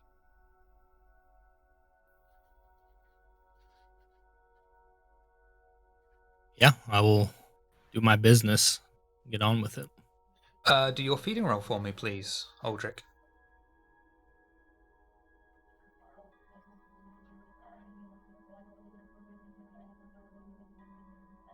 Excellent.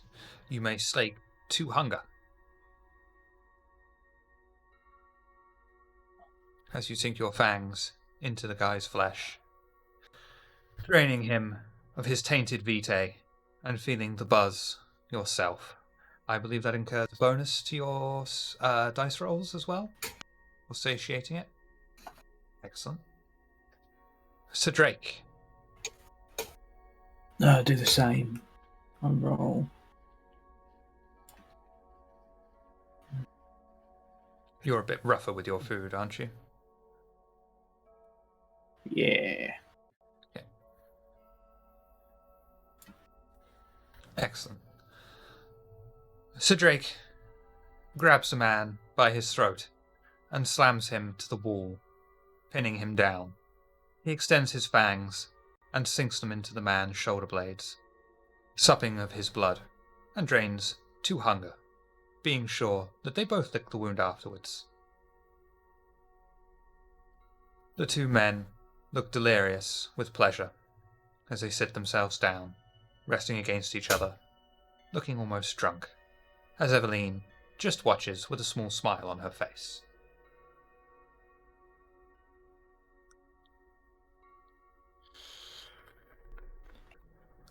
Yes, well, that's quite enough of that. So let us be on our way.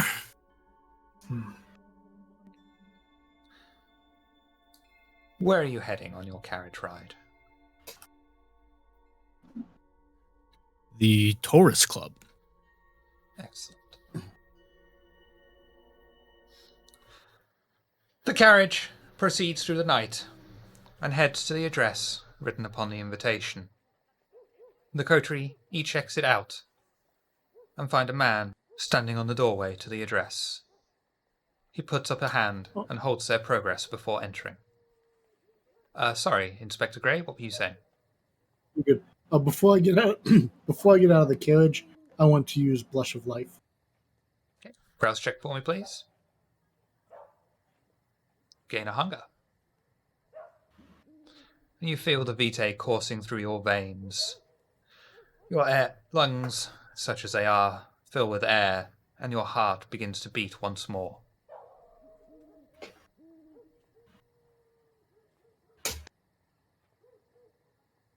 Anyone else? For anything else?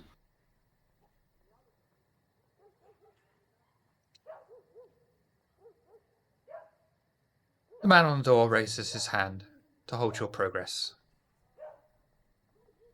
I'm afraid that this is a private club.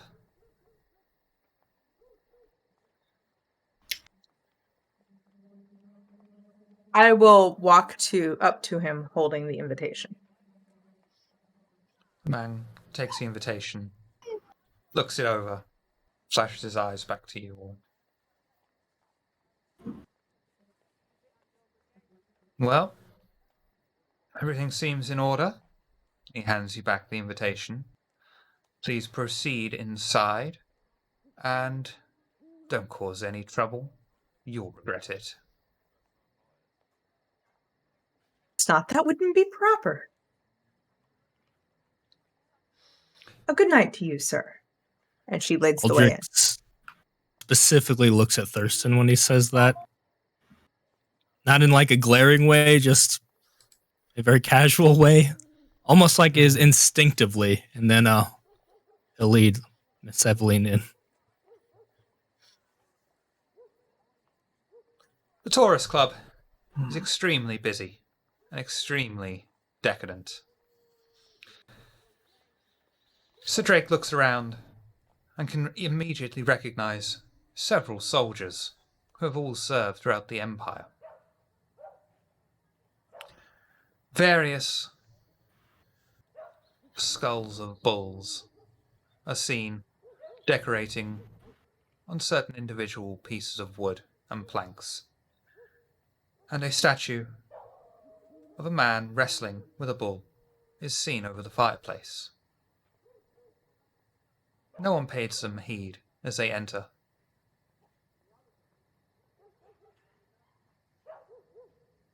My father used to attend places like this when I was a lad.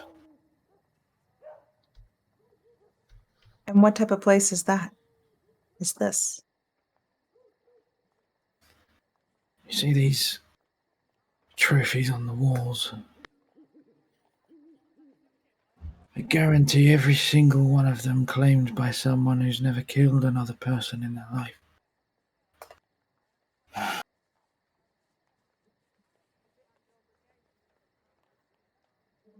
Just think of this like a like Elysium for the less powerful. Remember, we're here strictly to gather information, to see what this is all about, and perhaps any digging we can do to get to the bottom of the cult that operates beneath the surface here. Upon seeing faces that he recognises, Sir Drake would probably use Blush of Life as well. Browse check for me, please. Gain a hunger. Yeah.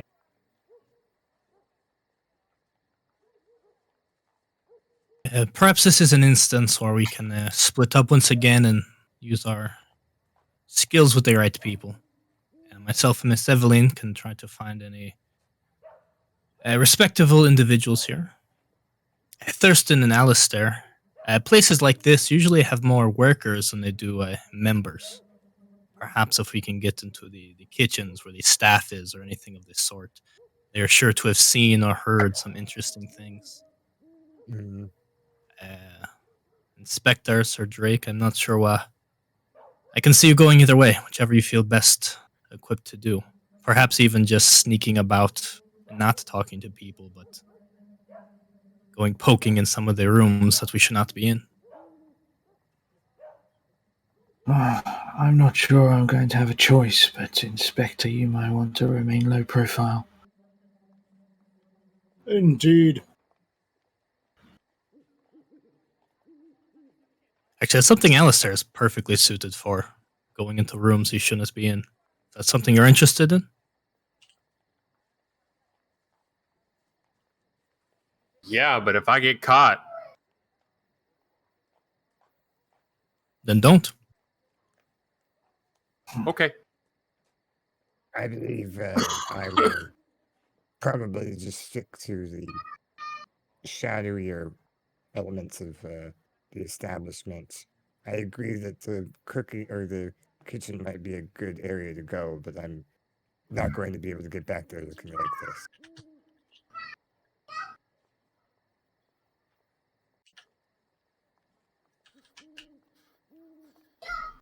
Perhaps. I'm not sure you'll really blend in anywhere looking how you do. The workers might be a little more open to a strange face, but whatever you're comfortable with.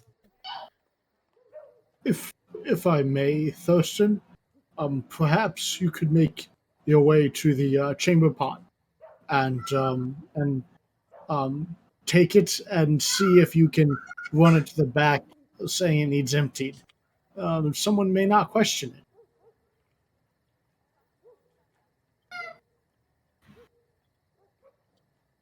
I mean, at this point, it feels like we're making Thurston do a lot of our, a lot of lowly work. And Thurston, I want you to know that that is not my intention. No, it's okay. I'm gonna do the Nosferatu thing and just try and listen in on conversations. Parfait.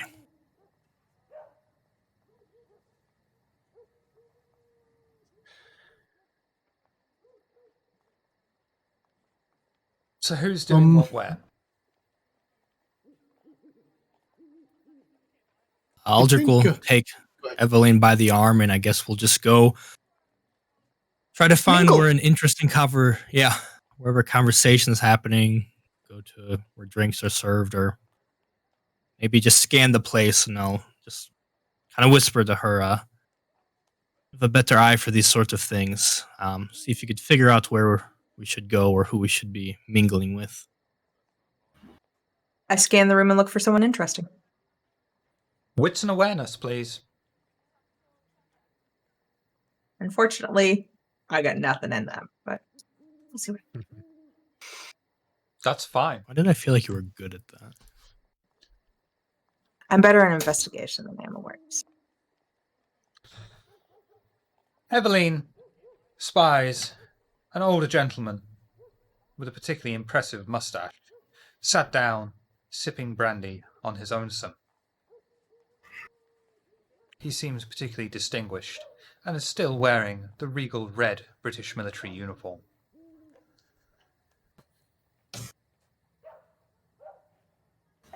I lead the way over to him. Good evening, my fine sir. May we join you? Ah, company! And he stands up. Please, won't you? Won't you?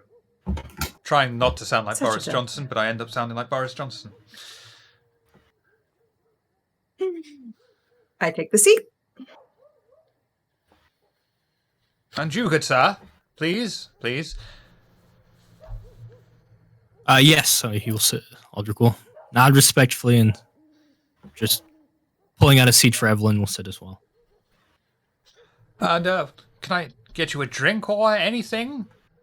I haven't seen you here before. New faces, drink. New faces, drink. Drink, new faces. Absolument. Whatever is best here, please. So I recommend brandy. I mean, it's French, but I'm sure someone of your stature is quite happy with that. Oh, my Very much. companion here knows French. I'm very sorry to hear that.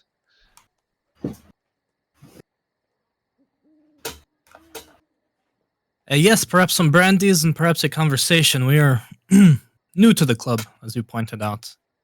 Very interested in what it has to offer. Ah, well, it's an illustrious, long history of men who have served in the military, who all have a keen interest in, I'm sure you know who. Wink, wink, nudge, nudge, and all that. I sound like fucking Bobo, and I really don't want to. I'm so sorry.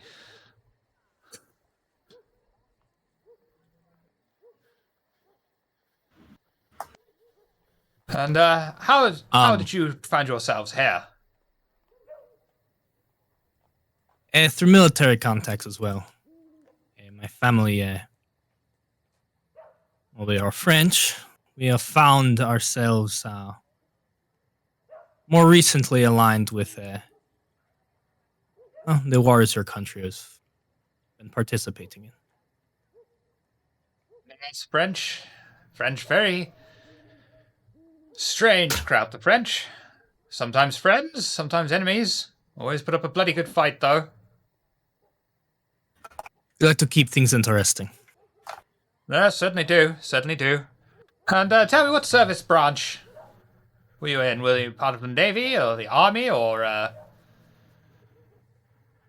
Army intelligence. Ah, bit of a contradiction these days, eh? Oh. Exactly, Mont. Military intelligence, very interesting. That must have seen you seen some action before the front lines. Oh yes, that is where a lot of the real action was, I found. I was curious to what both sides get up to. Like you said, off the front lines. The wars that are waged in the chateaus and whatnot. I played both sides. I can see why you've made your way here. And what about your... And please... Sorry, carry on. Oh, I'll let her speak for herself.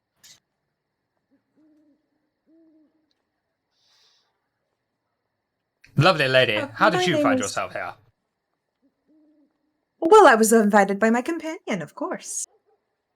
But you have no experience with the military of any kind? The experience that I have with the military is not something I'm allowed to disclose. Ah, I see. Cloak and daggers. Very interesting. Of course, not for me. I prefer to see the whites in their eyes when I shoot the ballycoes. Well, obviously that's not proper for a lady. Ah, very good, very good. Very good. Of course, those bloody Zulus.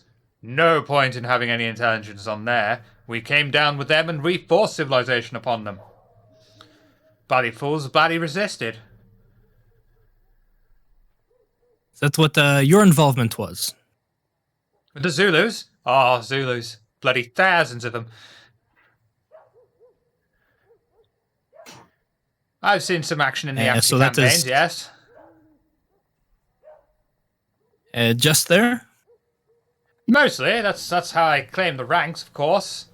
Of course, you can't be an officer without a moustache. We're civilized people, after all. It was there, in the African continent, I first heard about our patron. And it was then I realized he is the way. None of this faffing around with biscuits and wine. No. Man, straight to the action.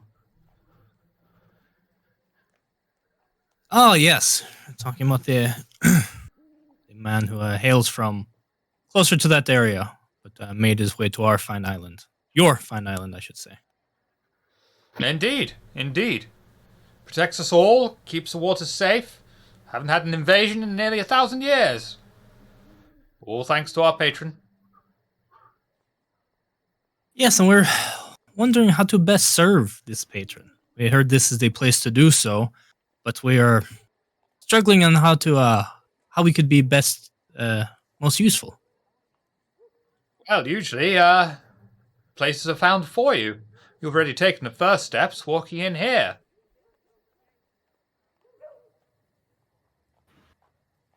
So you look like a man who has taken a few of these steps yourself, yes?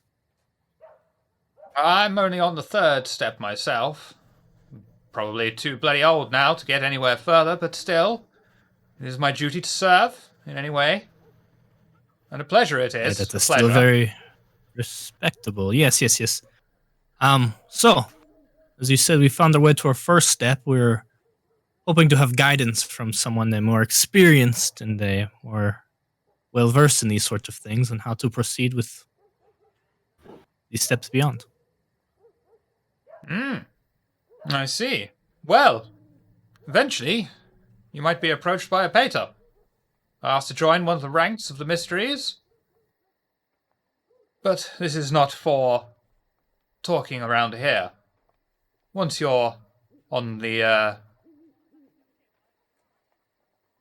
once you're in their awareness, they begin to approach you. Radar didn't exist yet. Of course, patience, and we will show ourselves to be useful, and in due time, I'm sure we will be approached. I was hoping, though, are there any of those, what was the term you just used? Baitors? Pater. Hater. Paters. Is there any such one of that standing here at the club this evening? Oh, no. No, not tonight. No. I say, chap, you're awfully young. Are you, one of those? Well, obviously, we're not allowed to say. No, it's quite all right around here. This is the tourist club.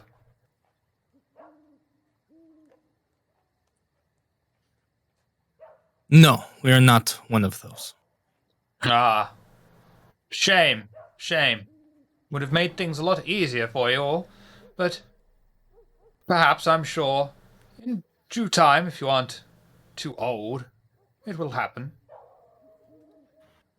We certainly hope so.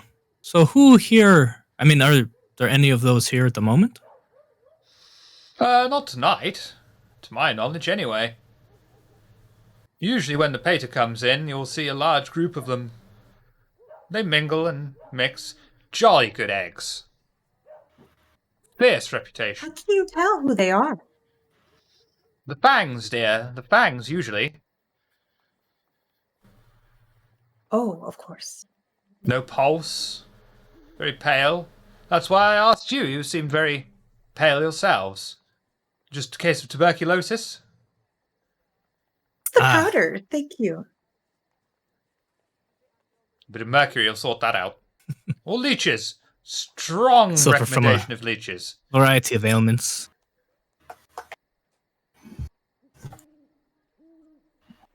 So tell me, if the pager is not here, and one of those, as you say, is not here, who would be furthest along the steps that seems to be here this evening? There's not much in around tonight, I suppose. Most people will be around the third step myself. Much like myself. Do you know when you can expect the pater and the rest, or do they just come as they please? They generally come. Surely as it they must please. be a... If there's no congregation Jew that night, then they tend to stick to themselves. Surely there must be some sort of event approaching, perhaps? Some sort of ceremony or something? Well, it's nearly the Feast of Spring approaching. Usually that's actually quite near when new recruits are inducted into the ranks. Bloody good Sure, they times. invited us when- now. Well, continue Seem showing they're up eager here to at get us Tourist Club. started on our journey. Oh, continue showing when your was this services here, feast? become known. It's usually at the start of the spring. Of course, these days we can't bring in a bloody bull, chase it around the streets. Not like the old days. No. Usually we just find one of those peasants, dress him up, and chase them around and then murder him. Then we eat his flesh and drink of his blood. All civilized, of course. All in the name of our patron. But of course. Meanwhile, Alistair, what are you doing?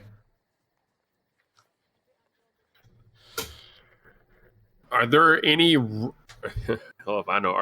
Is there anywhere in the house that's not occupied that I think I could sneak into some rooms and? Would you like to check for a few rooms?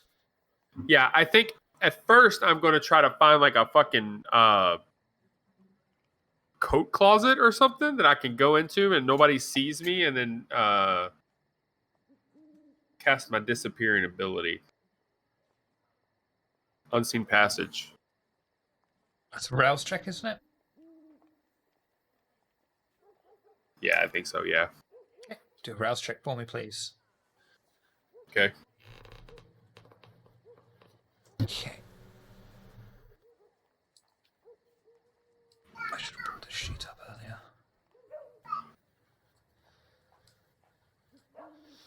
Okay. You will your vitae around your system, hiding yourself from conventional view. You step back into the main room, and to your right you notice a long corridor with doors, most of which are open, but one at the very end is currently closed. I'll make my way down there. I'll just kind of peek into the other rooms as I'm passing them, though. You'll notice they're all empty. But what catches your attention is the lack of glasses or any other such cutlery or implements that would usually be associated with the kind. Even the windows are blacked out. So it's like another Elysium, essentially. Yeah. Okay. I try the door at the end real quietly, see if it's locked. It is locked.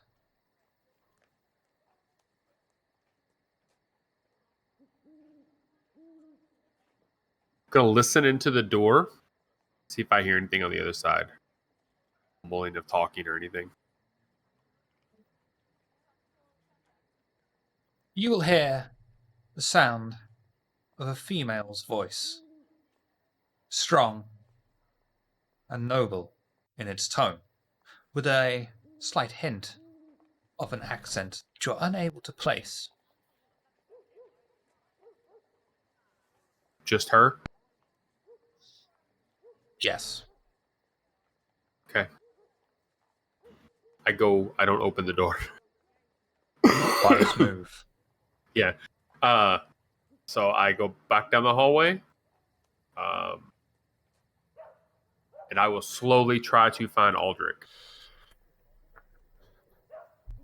Say slowly, because I don't want to make noise. I'm invisible. I don't want to knock into somebody. Yeah.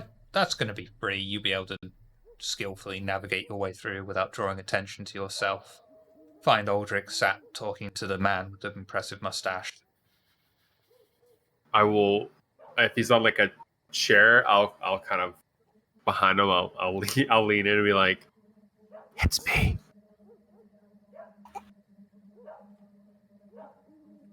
Not to think anything of it. I think Aldrich would probably give a little bit of a startle for a second before composing himself, and then giving a sigh. Miss Evelyn, will you be okay to keep our friend company here for a moment? Certainly. I am having such a delightful time. If you'll excuse me, and I will get up and walk somewhere where I could be. Just if there's any private area, I will look for that. Bathroom. I mean, there's that corridor. It's not a full club, so finding a place of privacy where you can't be overheard is no problem. Okay. I would go to a place like that and just stop. I would walk up and then drop unseen passage. You notice there's no silverware here? I have not. Is that what you've come to tell me? Well, no, but it's still weird. It's like a second Elysium. The windows are blacked out. Are there other people like us here? The man we are speaking to, he insinuated that this is a club that is frequented by our kind. He claims there are none here at the moment, but who can be sure? But There's a yes, door. our kind is involved in this cult. There's a door at the end of the hallway with a female behind it. She has an accent. I couldn't quite make it out, but she seems like she's pretty sure of herself.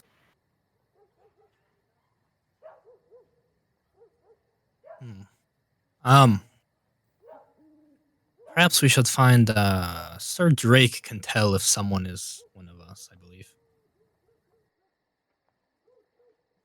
I didn't break in. I was too scared.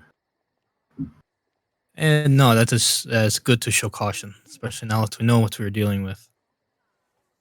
Yeah, let's find Sir Drake and make our way there so he can hopefully identify. Was there someone else? Could Thurston do it as well? Out of game? So, Sorry.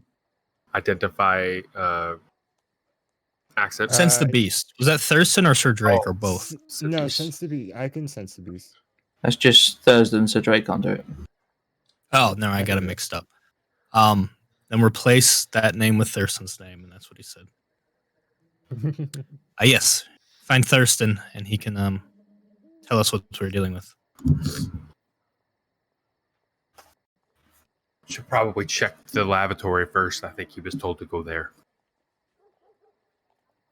That's true. And yeah, I'll join Alistair looking for Thurston. On the way, assuming we pass through like the main room, I'll try to kind of make eye contact with Eveline and sort of give her a look like, "You want me to come or we're going?"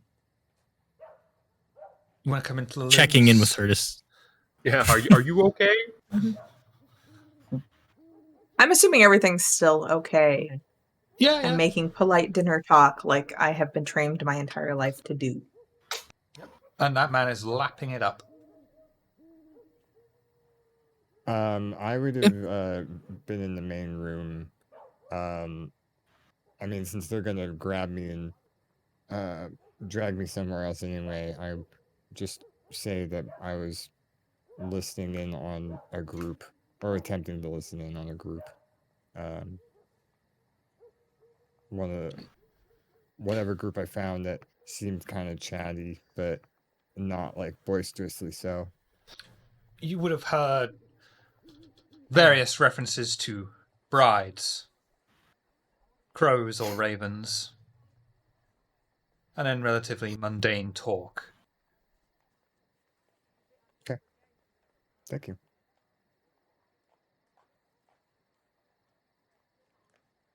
I don't want you to roll for it, 'cause Um, I don't want you killing anyone in here. Yeah. No, yeah, it's you guys would just see Thurston sitting somewhere, kind of by himself. If you want to just come by and Nosferatu snatch him.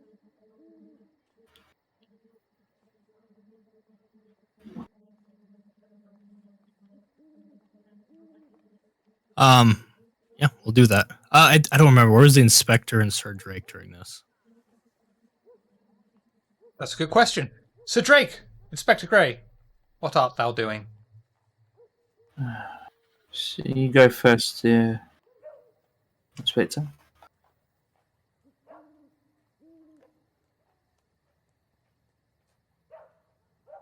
I think you're muted. I think I was too. There you So Gray would probably first go to the lavatory or chamber pot, just to step in there as if he's going to use the bathroom, and then once he gets in there, he's going to use unseen passage. That's a rouse check.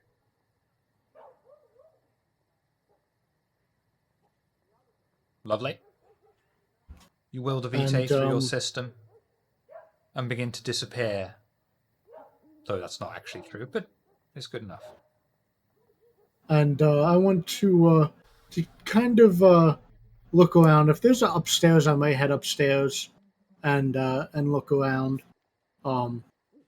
Just trying to see if I can find anything interesting or that would give us some insight into, I guess, what this organization is all about. You head upstairs and you look around. You see several doors. All but one are open. The one remaining closed lies at the end of the corridor. It looks particularly regal, with an engraved door frame showing a man wearing only a robe wrestling with a bull.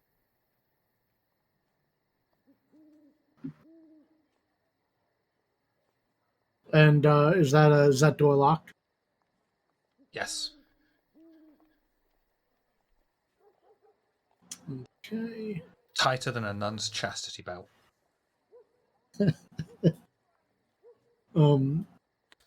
I think I'll look at the door with sense the unseen to see if I see anything unusual about it.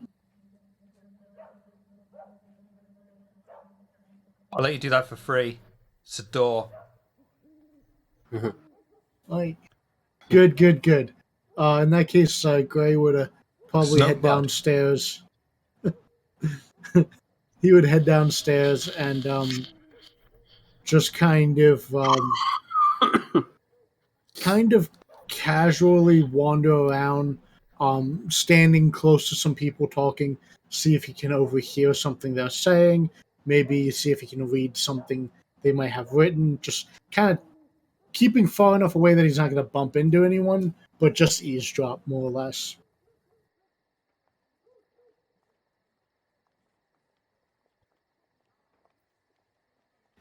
You hear casual talk mostly, but one name stands out and catches your attention. You hear the sentence, Lady Anne, in the back room. Alright.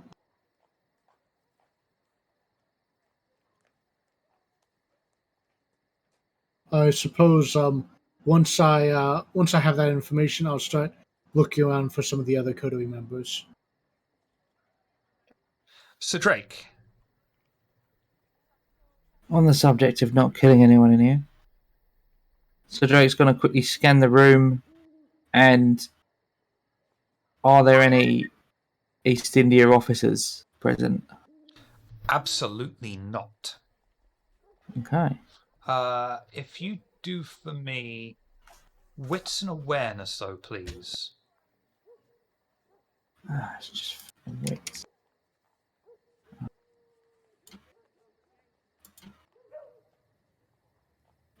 Would you like success at cost? Yeah, go on. Okay. Sir Drake scans the room, looking for those that he might wish to bring his just righteous fury upon. As he does so, he notices engraved upon the wall, chiseled into the decoration, the words... Fuck, I've forgotten where it is. Punish chaos and misrule among your servants. As he reads this, the blood inside of him begins to boil, as he interprets it to mean to punish those of their freedom. He's able to suppress his beast at the cost of burning through some of his own vitae, and stops himself from lunging into a very unwise attack upon all those present. Increase your hunger by 1, please.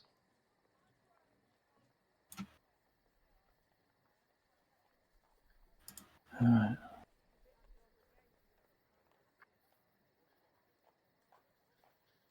So out of the faces that he does recognise, who's the highest ranking one in the room?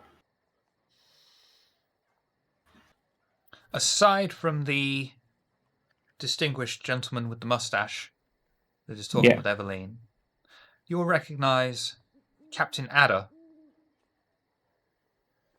with a slightly less impressive mustache, sat talking with fellow officers.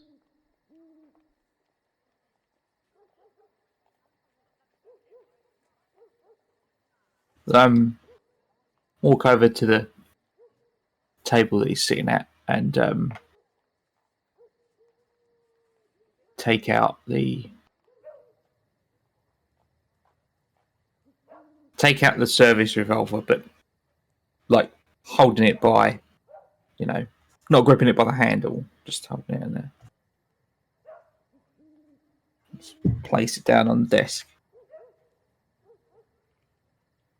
Literally, just like they're all standing in a circle, like chatting with Brandy and whatever. Literally, just get their attention. They stop talking, and Captain Adder turns to face you. Your face is familiar to me, sir. Did we serve together before?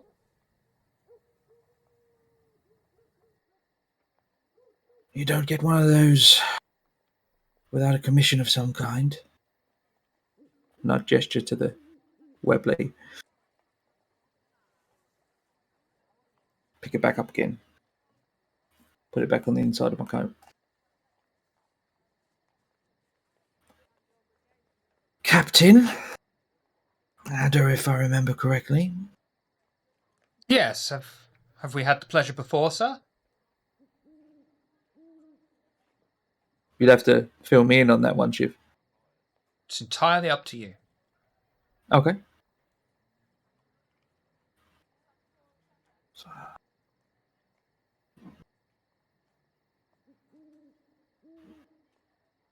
The Burma War Boston is always a Harbor. good one. Okay. Yeah. Boston Harbor. Oh, that frightful place. They put the water in before the tea. I remember you not running like rats and then firing on those people from afar. We had our orders. As far as we were concerned, we were only firing upon the enemy. We wouldn't fire upon innocent civilians. After all, at that point, they were still considered part of the Empire. I mean, this is 100 years before, so that's not true.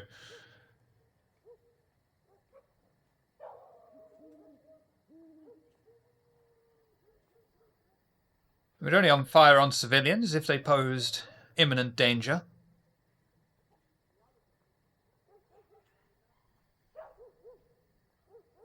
At what part does following orders become an excuse? Usually when you sign up.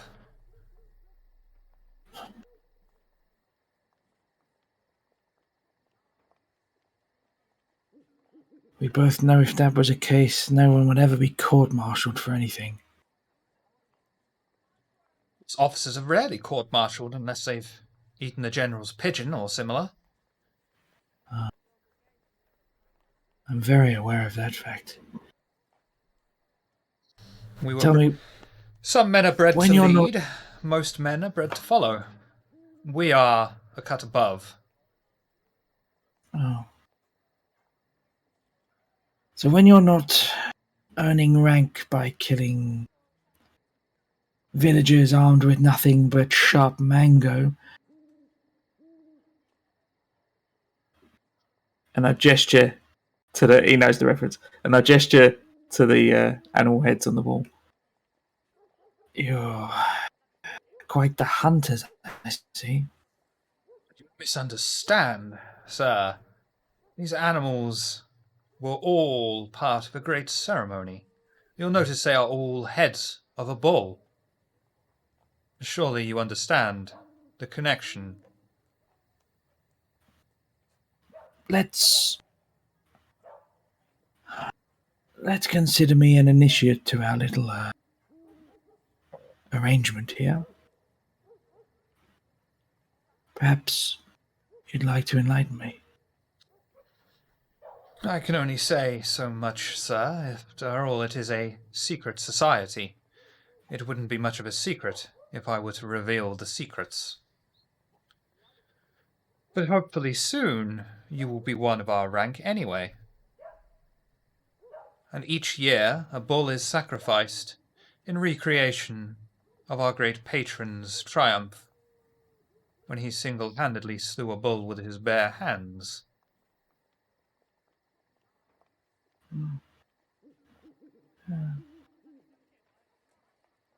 Interesting.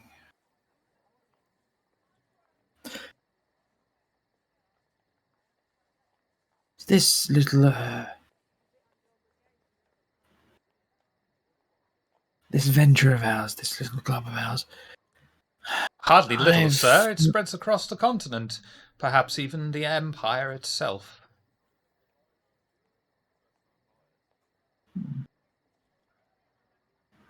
That was actually the information he was after. Well, it's good to know. Lots of military men, then. Tell me. And he gestures to the two others, and they gently leave. Do you have doubts, shall we say, about he who claims to be who he is? Not doubts, just curiosity. I've done enough traveling now that I realize to doubt something is usually, well, you end up close-minded. So I've learned to leave doubts at the door and just consider it simple curiosity. Perhaps, unlike many others here, you are open to colourful interpretation. It comes with being open-minded. And what if I were to tell you that there is a secret society within the secret society? Well, I can't say I would be shocked. We should talk more, sir. I believe you might be suitable for something different to all this, but keep it hush-hush, of course. Of course.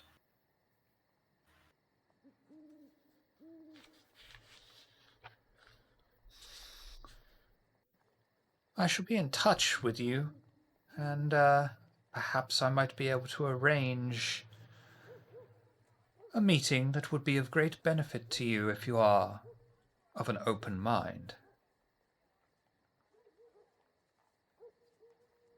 Well, yes. As I said,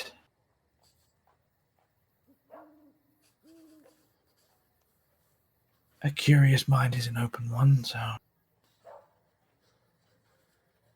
I anticipate your contact. Please, leave me an address that I might be able to send you an invite to.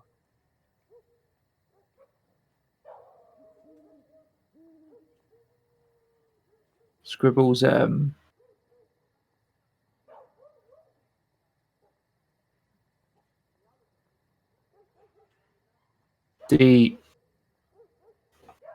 the sort of public office of his criminal contact, like the front, gives him that address. As he takes it from you, you notice his eyes gloss over very briefly, and then a face of recognition comes back. Sir Drake! Yes, I know you. There is indeed hope for you. But as I say, keep it close to your chest.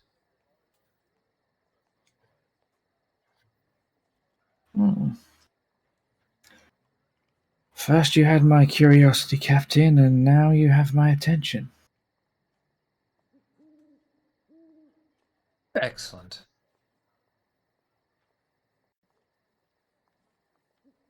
Well, I excuse myself. Have a good evening, Captain. I'm gonna Thank go you, sir. look for the others.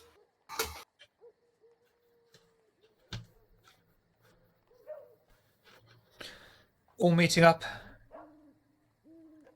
somewhere outside the water closets. Just gathering outside the toilets. Yeah. We just all I think Evelyn congregate. would still be talking to the dude with the mustache. Then Right. Then we burned their whole valley village down. Oh, frightful bloody laugh it was. Frightful bloody laugh. She's politely laughing. Sir Drake would probably notice this and come and gesture arm first. My lady, we have that appointment. Thank you very much. Please pardon me. Did we ever get the dude's name? Please Mannering. pardon me, General Dude. Mannering.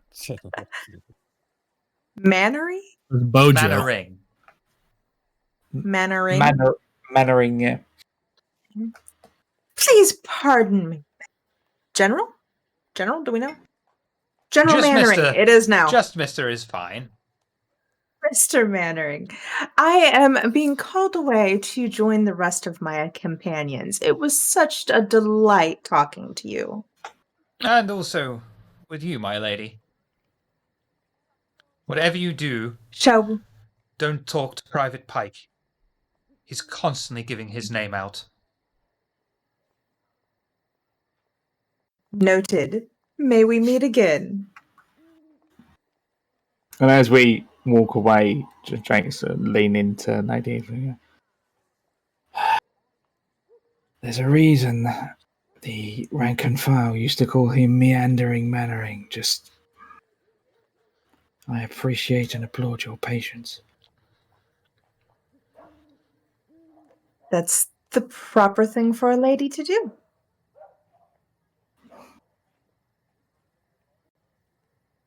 Just grins at that So- and then heads over.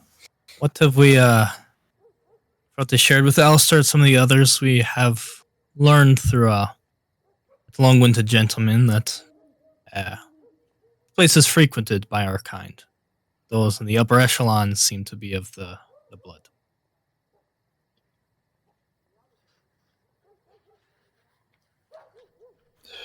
Interesting. Explains the lack of silverware. Alistair's identified someone who might be suspicious. She was behind the door, guarding something, you said? No, I don't know. I didn't look inside. I heard her talking.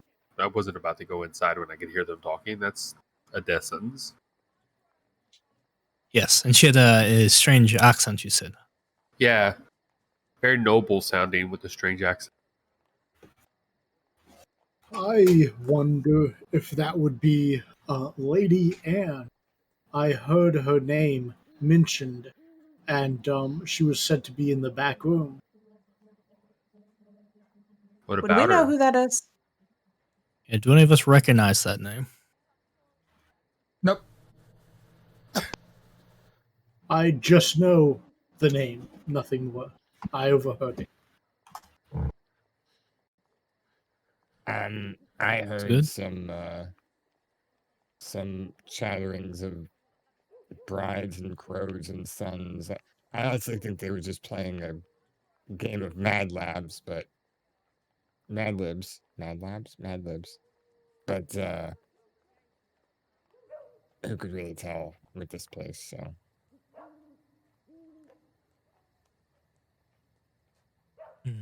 Do we just wait and see if she comes out and gives a speech?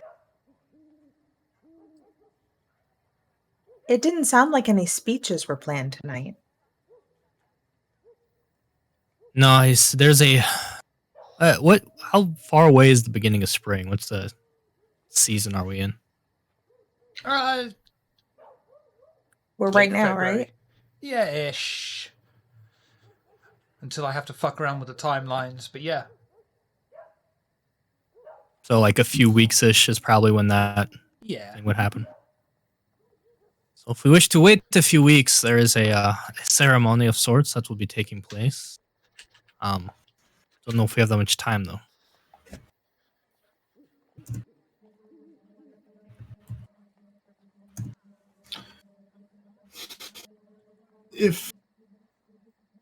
If we were to try to gain more information, perhaps we would want to establish ourselves prior to this event in a few weeks.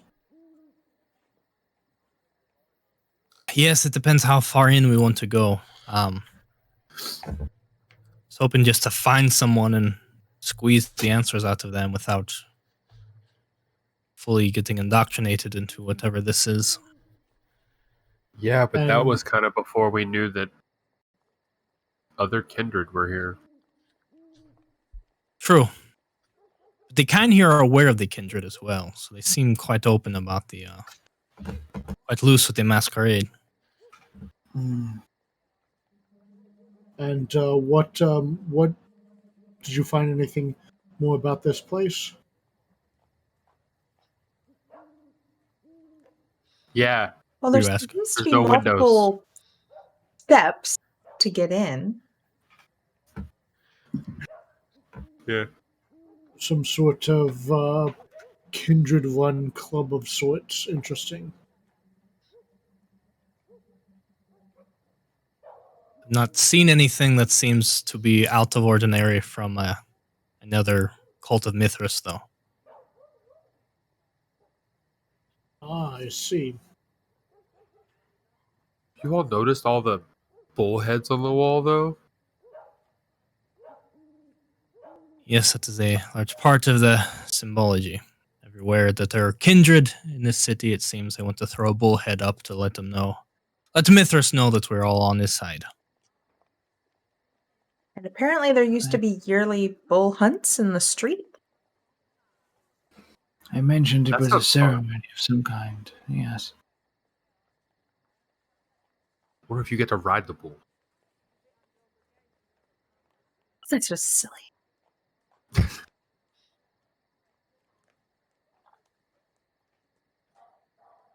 Mm. Perhaps obtaining some sort of audience with this lady. Anne, was it? Might be our best next step. She sounds like someone I would like to meet. And what would our Why? angle be, though? I'm not sure we could just go asking too many questions.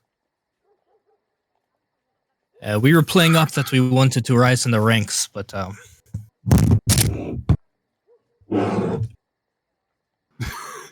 microphone there. Well, as you do in most secret clubs, you just join and rub elbows. We're all different. Somebody's more than likely to take a liking to at least one of us to help us move up. It is certainly worth looking into. Perhaps if this group's ideologies align with some of ours, it may not be the worst idea to join.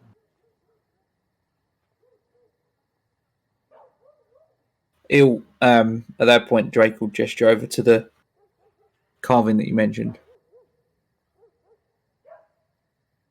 I do not believe we are ideologically compatible. Inspector? And I'll gesture to the carving for the inspector to read it. I would read over it. So, here. Need a reminder of what it says? Yes, please. Punish chaos and misrule among your servants.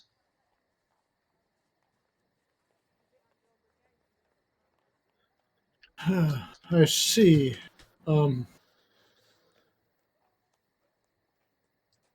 see how that could be against many ideologies, indeed.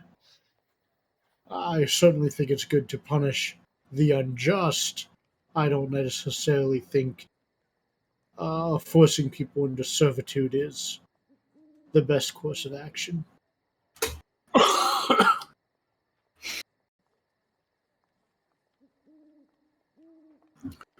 Get real close to Sir Drake. You look like somebody that's joined secret clubs before. What do you think?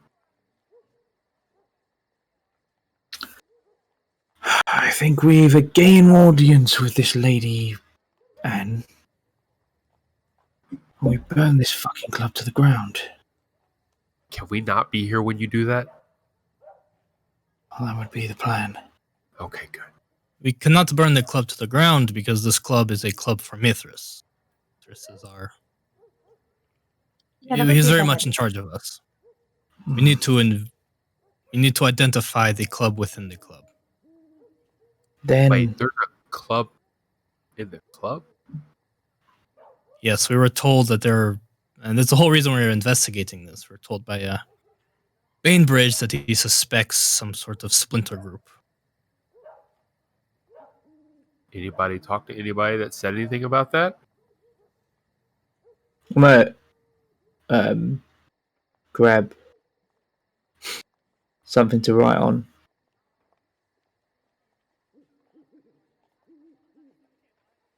Literally just write the words No. possibly. Do a willpower check for me, please. Well, me. Yep. Alright. Yeah.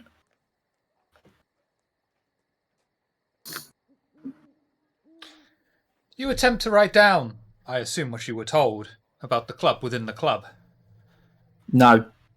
Then bollocks. None of that just happened. That's not what I was gonna write.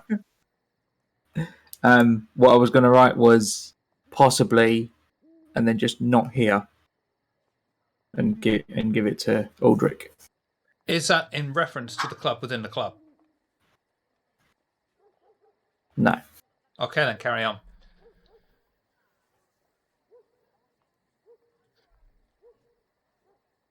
Right. Perhaps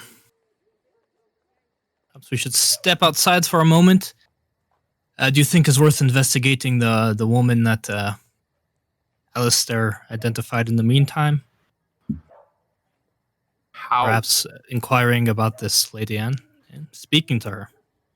She's in the back room. Have any of us gone there? I could knock on the door saying I'm looking for the powder room. That I like. Perhaps Lady Evelyn takes the lead on this then.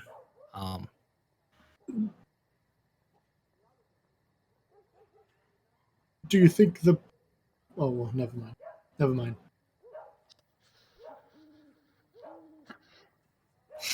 Tidy myself up, walk to the door, and knock. The While door this is open. happens, I'll take Sir Drake and see if he wants to go outside to discuss whatever it was he wrote on the note about. I'm back to that one. The door is opened moments later, and a particularly large man opens it and just says, "This room is currently in use," and slams it in your face.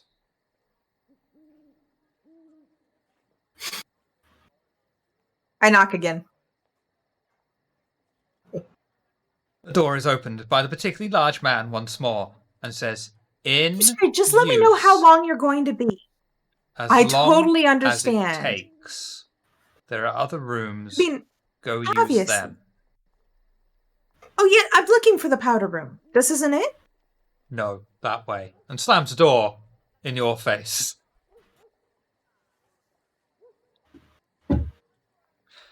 I look back Citra- at everyone.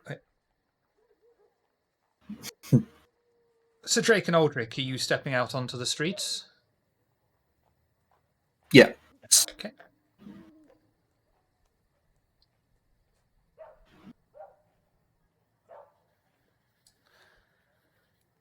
Aldrich? Yes, something you need to discuss in private? Away from prying ears, Possibly.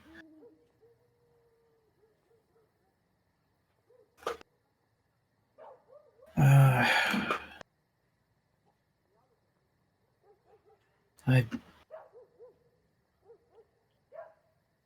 some sort of it was Sir Bainbridge that told us to look for it, wasn't it? Yeah.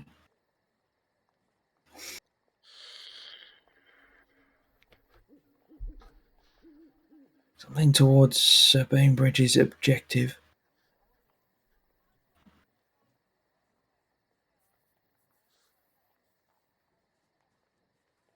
I feel any more I cannot say.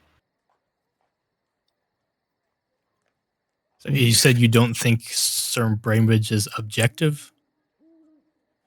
No, towards Sir Bainbridge's objective that he gave us. Oh, okay.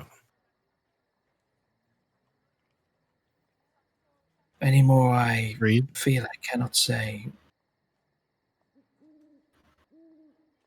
We've both encountered forces that have had ways of compelling us before. I hope I can leave it there and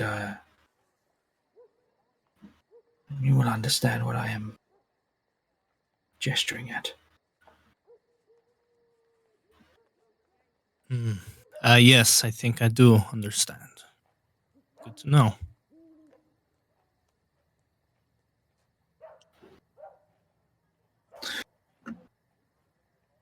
We best go check on Lady Eveline before she gets costed. Yes. Let's return. Gonna head Back inside. back inside, yeah.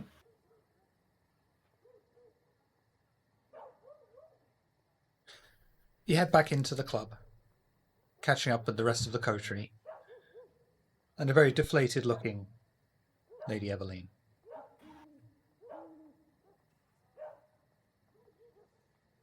What happened? What did he There say? was a very large man who slammed the door in my face. It was quite rude. Was he so big you couldn't look inside around him? Yes, and he closed the door so fast I didn't have a chance. I look at the inspector.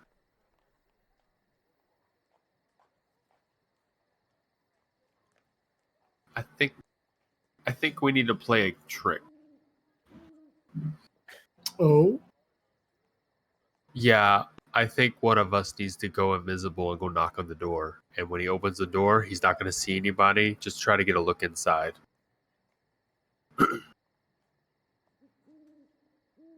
I could tell him to go away as well. Maybe. I suppose either of these options could work, but I wonder, given what this place is, and given that back room is being used for private meeting, perhaps it would be more wise to take our blessings for the day and try to investigate whom Lady Anne is and perhaps seek a more legitimate audience with her at a later time. To me. Well, yeah, but you should be used to that by now. With all due respect, Lady Eveline, you did knock on a locked door to a closed audience, and I can understand how they would be dismissive when answering the door. That is still Well, no let's excuse just, to be rude. If they are mortals, then it is our right to do it as we please.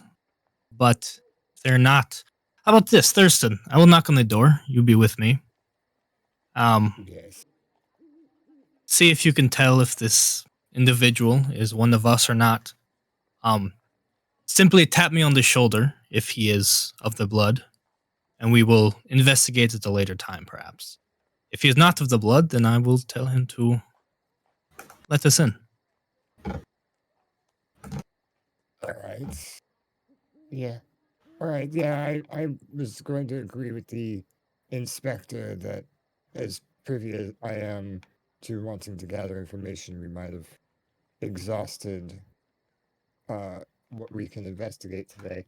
But this is one last thing that might help us at a later date. So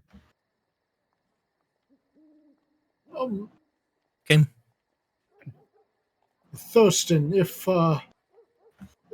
you need any medical attention, I'm sure we can get some ready. oh, I will be behind Sir Aldrich here. I imagine this man is going to like me very much. Very well. You go visible. They can't see. Okay, so the plan will be for Thurston to activate his ability. Aldrich will knock on the door, and then depending on if Thurston taps him on the shoulder, telling him if this is a mortal or not, I'll be dominating him. You said Okay. tap for if he's a kindred, right? Yes. Okay. We're gonna do Soldier- something real stupid. I take this news for ought to. I mean, at least we're really looking on the stupid. inside of the door this time. Aldrich is knocking on the door. Yes. The door is opened, and a particularly large set man looks down on Aldrich, says, "It's fucking in use," and slams the door in your face. Before I can, because as soon as the door would have opened, I would have cast. You may cast Sense Sense of of Beast. Beast. Okay. Yes, I thought you just know. So as soon as you open the door, I figured you can either tap me or. That's exactly what I was Sorry, thinking. That's fine, I that's should fine, have that's said fine. it first. Yeah, and you will not sense any beast inside of this mortal man. Yeah. If he starts talking and I don't feel a tap, then before he slams the door, if I'm able to, I would like to mesmerize him. Show me Mesmerize, please.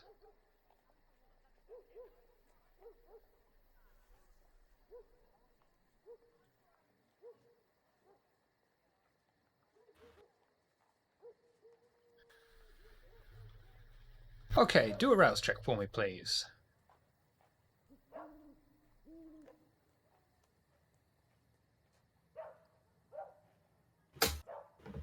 And do Manipulation Dominate with a -4 penalty. Oh my. I'm gonna do blood surge for that. Gain a hunger.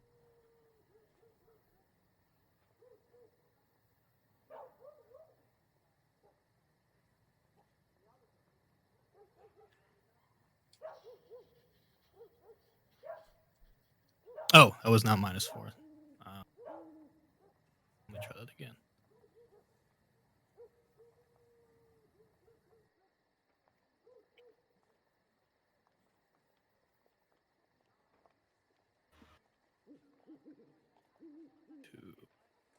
I am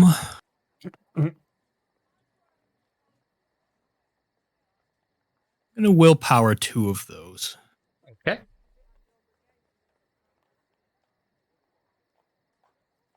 Since I'm just doing 2, I'll do it in the chat. It's like holding a lemming. It's trying to throw itself off the cliff, and you're like, stop it, stop it. 2 and a 9, so that's 1. And that brings your total to 5, Oh, short by 1. which is still not enough. The human looks down at you and says, "Don't matter if you're going to stand there and fucking drool. The room is in use," and slams it in your face. See, I told you Turn he to was the rude. others. Well, he was quite strong-willed. So that is that. We can take our leave and do our investigations elsewhere. Just before we go, I'm going to try one more thing.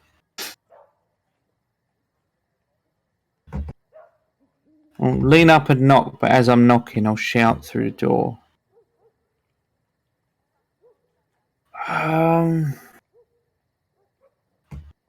Sir Drake Burton, returning from the Dark Continent to present his findings to Lady Anne. Door opens. Says, "Your name's not on the list. You're not coming in." And slams the door. In your face. Rude.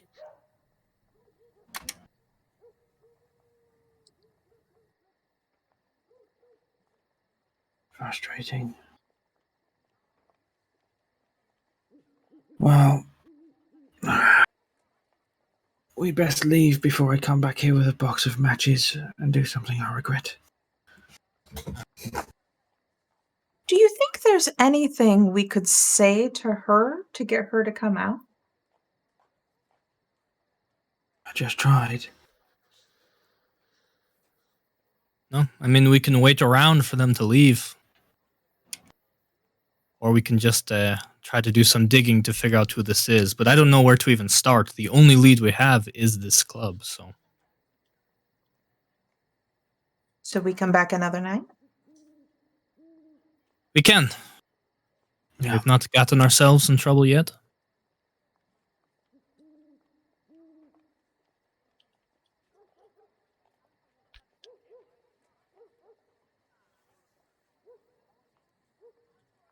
Then shall we retire for the evening? Or should I say the dawn? I It would be useful if someone were to at least wait around here and see who exits this room. Not interact with them, just observe, so we at least have an idea of if Lady Anne was in there and what they look like. and if the room stays occupied past sunrise, I mean, look around. This place is designed for our kind to be here during the day. But obviously, if it gets too late, just leave. I, for one, would not want to sit by and wait for the sunrise. I think I will be heading to my haven shortly. Oh, wait as long as you're comfortable with. And if no one leaves, then, well, if no one leaves, that tells us a lot, actually. It tells us that they stay here. Either way, it will be a good source of information. My carriages are designed to contain someone like ourselves during the day. So we'll have one ready and waiting for you should you decide to make a close call. Or multiple summons, like I said, we can. Well, Don't mind waiting you here know either. me, I'm gonna have to try and convince our friend to tap on my noggin, and I don't think he's gonna let me. No. This is very true. It would have to be Alistair or the Inspector, or both. Well, I fear we may have pushed our luck a little much tonight, especially with the number of times we've interrupted the meeting going on in that room. That is why you just sit back and watch. Do not talk to them, do not do anything. You seem quite skittish, Inspector. We're made of sterner stuff. I don't believe I've ever said that. However, I believe if this club is tied to the group we all know, I would not like to agitate the person whom that group revered. Very well. Alistair, are you willing to linger around and observe to see who comes out of the room? If possible?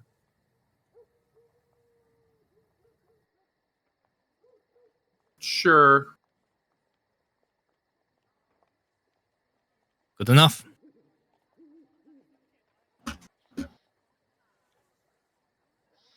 Forgetful guy is going to be your lookock. I'm gonna say it. I'll just leave a sock here, and the sock will tell me everything it sees. Maybe. Hey, with a certain level of auspex, it's a thing. You have to put eyes on the sock. Don't forget the eyes, We're going to or get else there. you can't trust see anything. So is everyone heading to their respective havens, apart from Alistair for now? Yeah. Yes. Okay. Alistair, before sunrise, you will see an older, but still objectively handsome woman exit the room and go down into her carriage. She is surrounded by 4 extremely large men.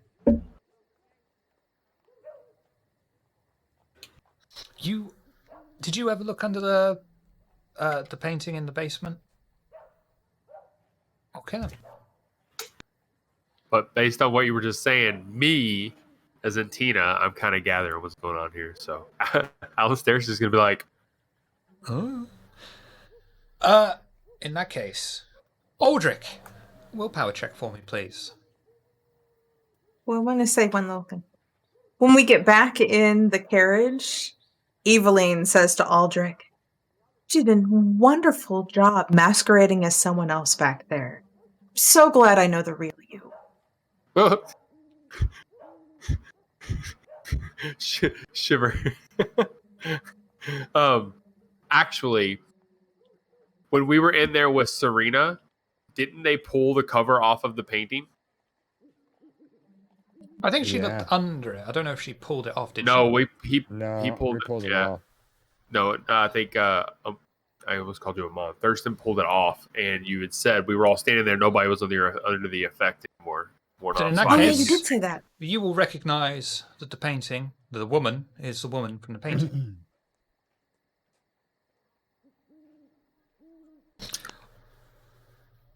Interesting. Aldrich, you are staying in Can I the house. insight what she just said to me? Because that is a point of fear for Aldrich. Was there any hidden Yeah, meaning she knows in that, nothing. Eveline? Nope. Nope, there wasn't anything at all. It was just a compliment. I think that's just the inner male in you coming out there, Aldrich. I think that Yeah, comment also had a little bit of his heart set. Yeah, they would give you a look. I mean, it makes sense too as an innocent thing, but he would still just look at you for just a second, just a beat of just a blank stare, then a smile. Nah, thank you, but of course, you can always trust me. We did a very good work this evening, and I'm glad you're able to make short work of that very long-winded individual. You have far more patience than I do. I've been trained for it. And then yeah, that's my willpower. Okay, you are staying in Endymion's house. Eveline, willpower check for me, please. You are staying in the house of Endymion. Sir Drake, willpower check for me, please. You are staying in the house of Endymion. And last but never least, it is the man that looks like an elephant's bumhole. Nitro, please do a willpower check for me, please. Wait, who looks like the bumhole? Me or Thurston? Yes. You are staying in the house of Endymion. And that is this week's London by Gaslight. Yeah. Housekeeping. Thurston. Who are you? Where can we find Yes. you? You can find me over practically everywhere, mostly Twitter at Nitro Typet. And then I'm also the current perpetual guest over at the Bullet Club with Mark, and have a lot of fun with that. Sir Drake, who are you and where can we find you? Yeah, I'm the DM over at the Bullet Club, twitch.tv/The Bullet Club. Like Nitro said, he's been a recurring guest over there at the moment. We had Ellen Graham from Baby Beard Media on last week. It was a really good game. It was very, very good. One of the I expressed to my players afterwards in our group chat. I honestly, for me as a DM, one of the best games I've ever run. Like, regardless of whether we were streaming or not. So yeah, please go check it out if you get the chance. Other than that, this Friday again, and I believe won't be this Friday, but the Friday after, and for a few sessions, Shiv will be guesting over at our stream, and he's terrified. So that should be good. I've never played Dungeons or Dragons. Yeah, it's gonna be good. So the whole campaign's taken a bit of a horror a turn into gothic horror within the last couple of sessions. So that's at least a genre you're very comfortable in. I figured I'd bring you in. Tomorrow night I'm recording. Ellen from Baby Beard Media has got a podcast for her Patreon subscribers where she discusses crushes you had on fictional characters as like a teenager or whatever. I'm recording. She's asked me on, so I'm recording that with her tomorrow night. I don't know when that goes out, so but keep your eyes peeled on all our social media, and I'm sure you'll see. I'll mention it on there when I know the air date for that. And go check out their stuff as well because they're very fun. Fun fact for you: Nitro's teenage crush was a bubble jet printer.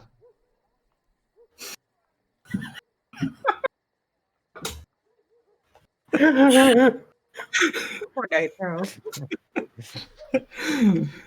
Oh, we love him really. Inspector Gray, who are you and where can we find you? Noskavian or Varionox here on Table of Horrors in the Discord, that sort of thing. Nothing else. Eveline, who are you and where can we find you? I am Ms. Hearts on Twitch, Twitter, Instagram, all the things. You can also find me on Tuesday nights on the base radio when the servers are not literally burning down with I Want My 80s show at 7 p.m. Central Time. And if you need any graphic design help or any promotional products, check out my day business, gibopromo.com. Alistair, who are you and where can we find you? Hi, I'm Tina, also daddy. You promised you wouldn't tell. I know. You found me on the Discord mainly. I stream sometimes. I got really mad that one game, so I'm taking a break. Last but by no means least, Aldrich, who are you and where can we find you? I am Bully. I run games over at Table Goth. Check out our YouTube for a lot of our stuff as well as our vampire tutorials. And we've already started recording. We'll be streaming our Cult of the Blood Gods over on the Onyx Path channel in roughly 2 weeks. Very Our cool. socials will start pushing stuff out for that any day now. Very cool. Do tune in to Table Golf because they've run so many games at exceptional quality, and why you're guttering it with us, I don't know, but we're glad you are. Tomorrow, I'm doing somewhat playthrough of Fall of Cybertron. Nitro's going to be joining me. Hopefully he'll be talking if he's got enough blood left to actually go around to his vocal cords. We'll find out. Gonna give you so much shit tomorrow. Yeah, based on how you played Thurston, I'm not worried. Yeah. No, you did well, thank you. Savage. I think that's everything, isn't it? Believe so. Okay. Star Trek on Sunday. No, that's 6 days. No, it's not. It's 4 days. 5 days. I don't know. It's March the 14th. Oh, Sunday. next week, That's Sunday. if you're in the U.S. time zone and you're in a state that recognizes daylight savings, we will be an hour later. Mm-hmm. If you're in Japan, it's the same time because we don't change the clocks. Yeah, everybody else, I think it's kind of the same, but So Yeah. Star Trek Adventures in 4 days, did you say? Sunday, yeah. So Star Trek Adventures here, we're gonna, 4 days' time. Can't see. That means I need to finish writing that. Thank you all for coming. We'll go raiding on Ken Daddy because we love Ken Daddy. Yes. And of course, we can't go until Nitro says a line.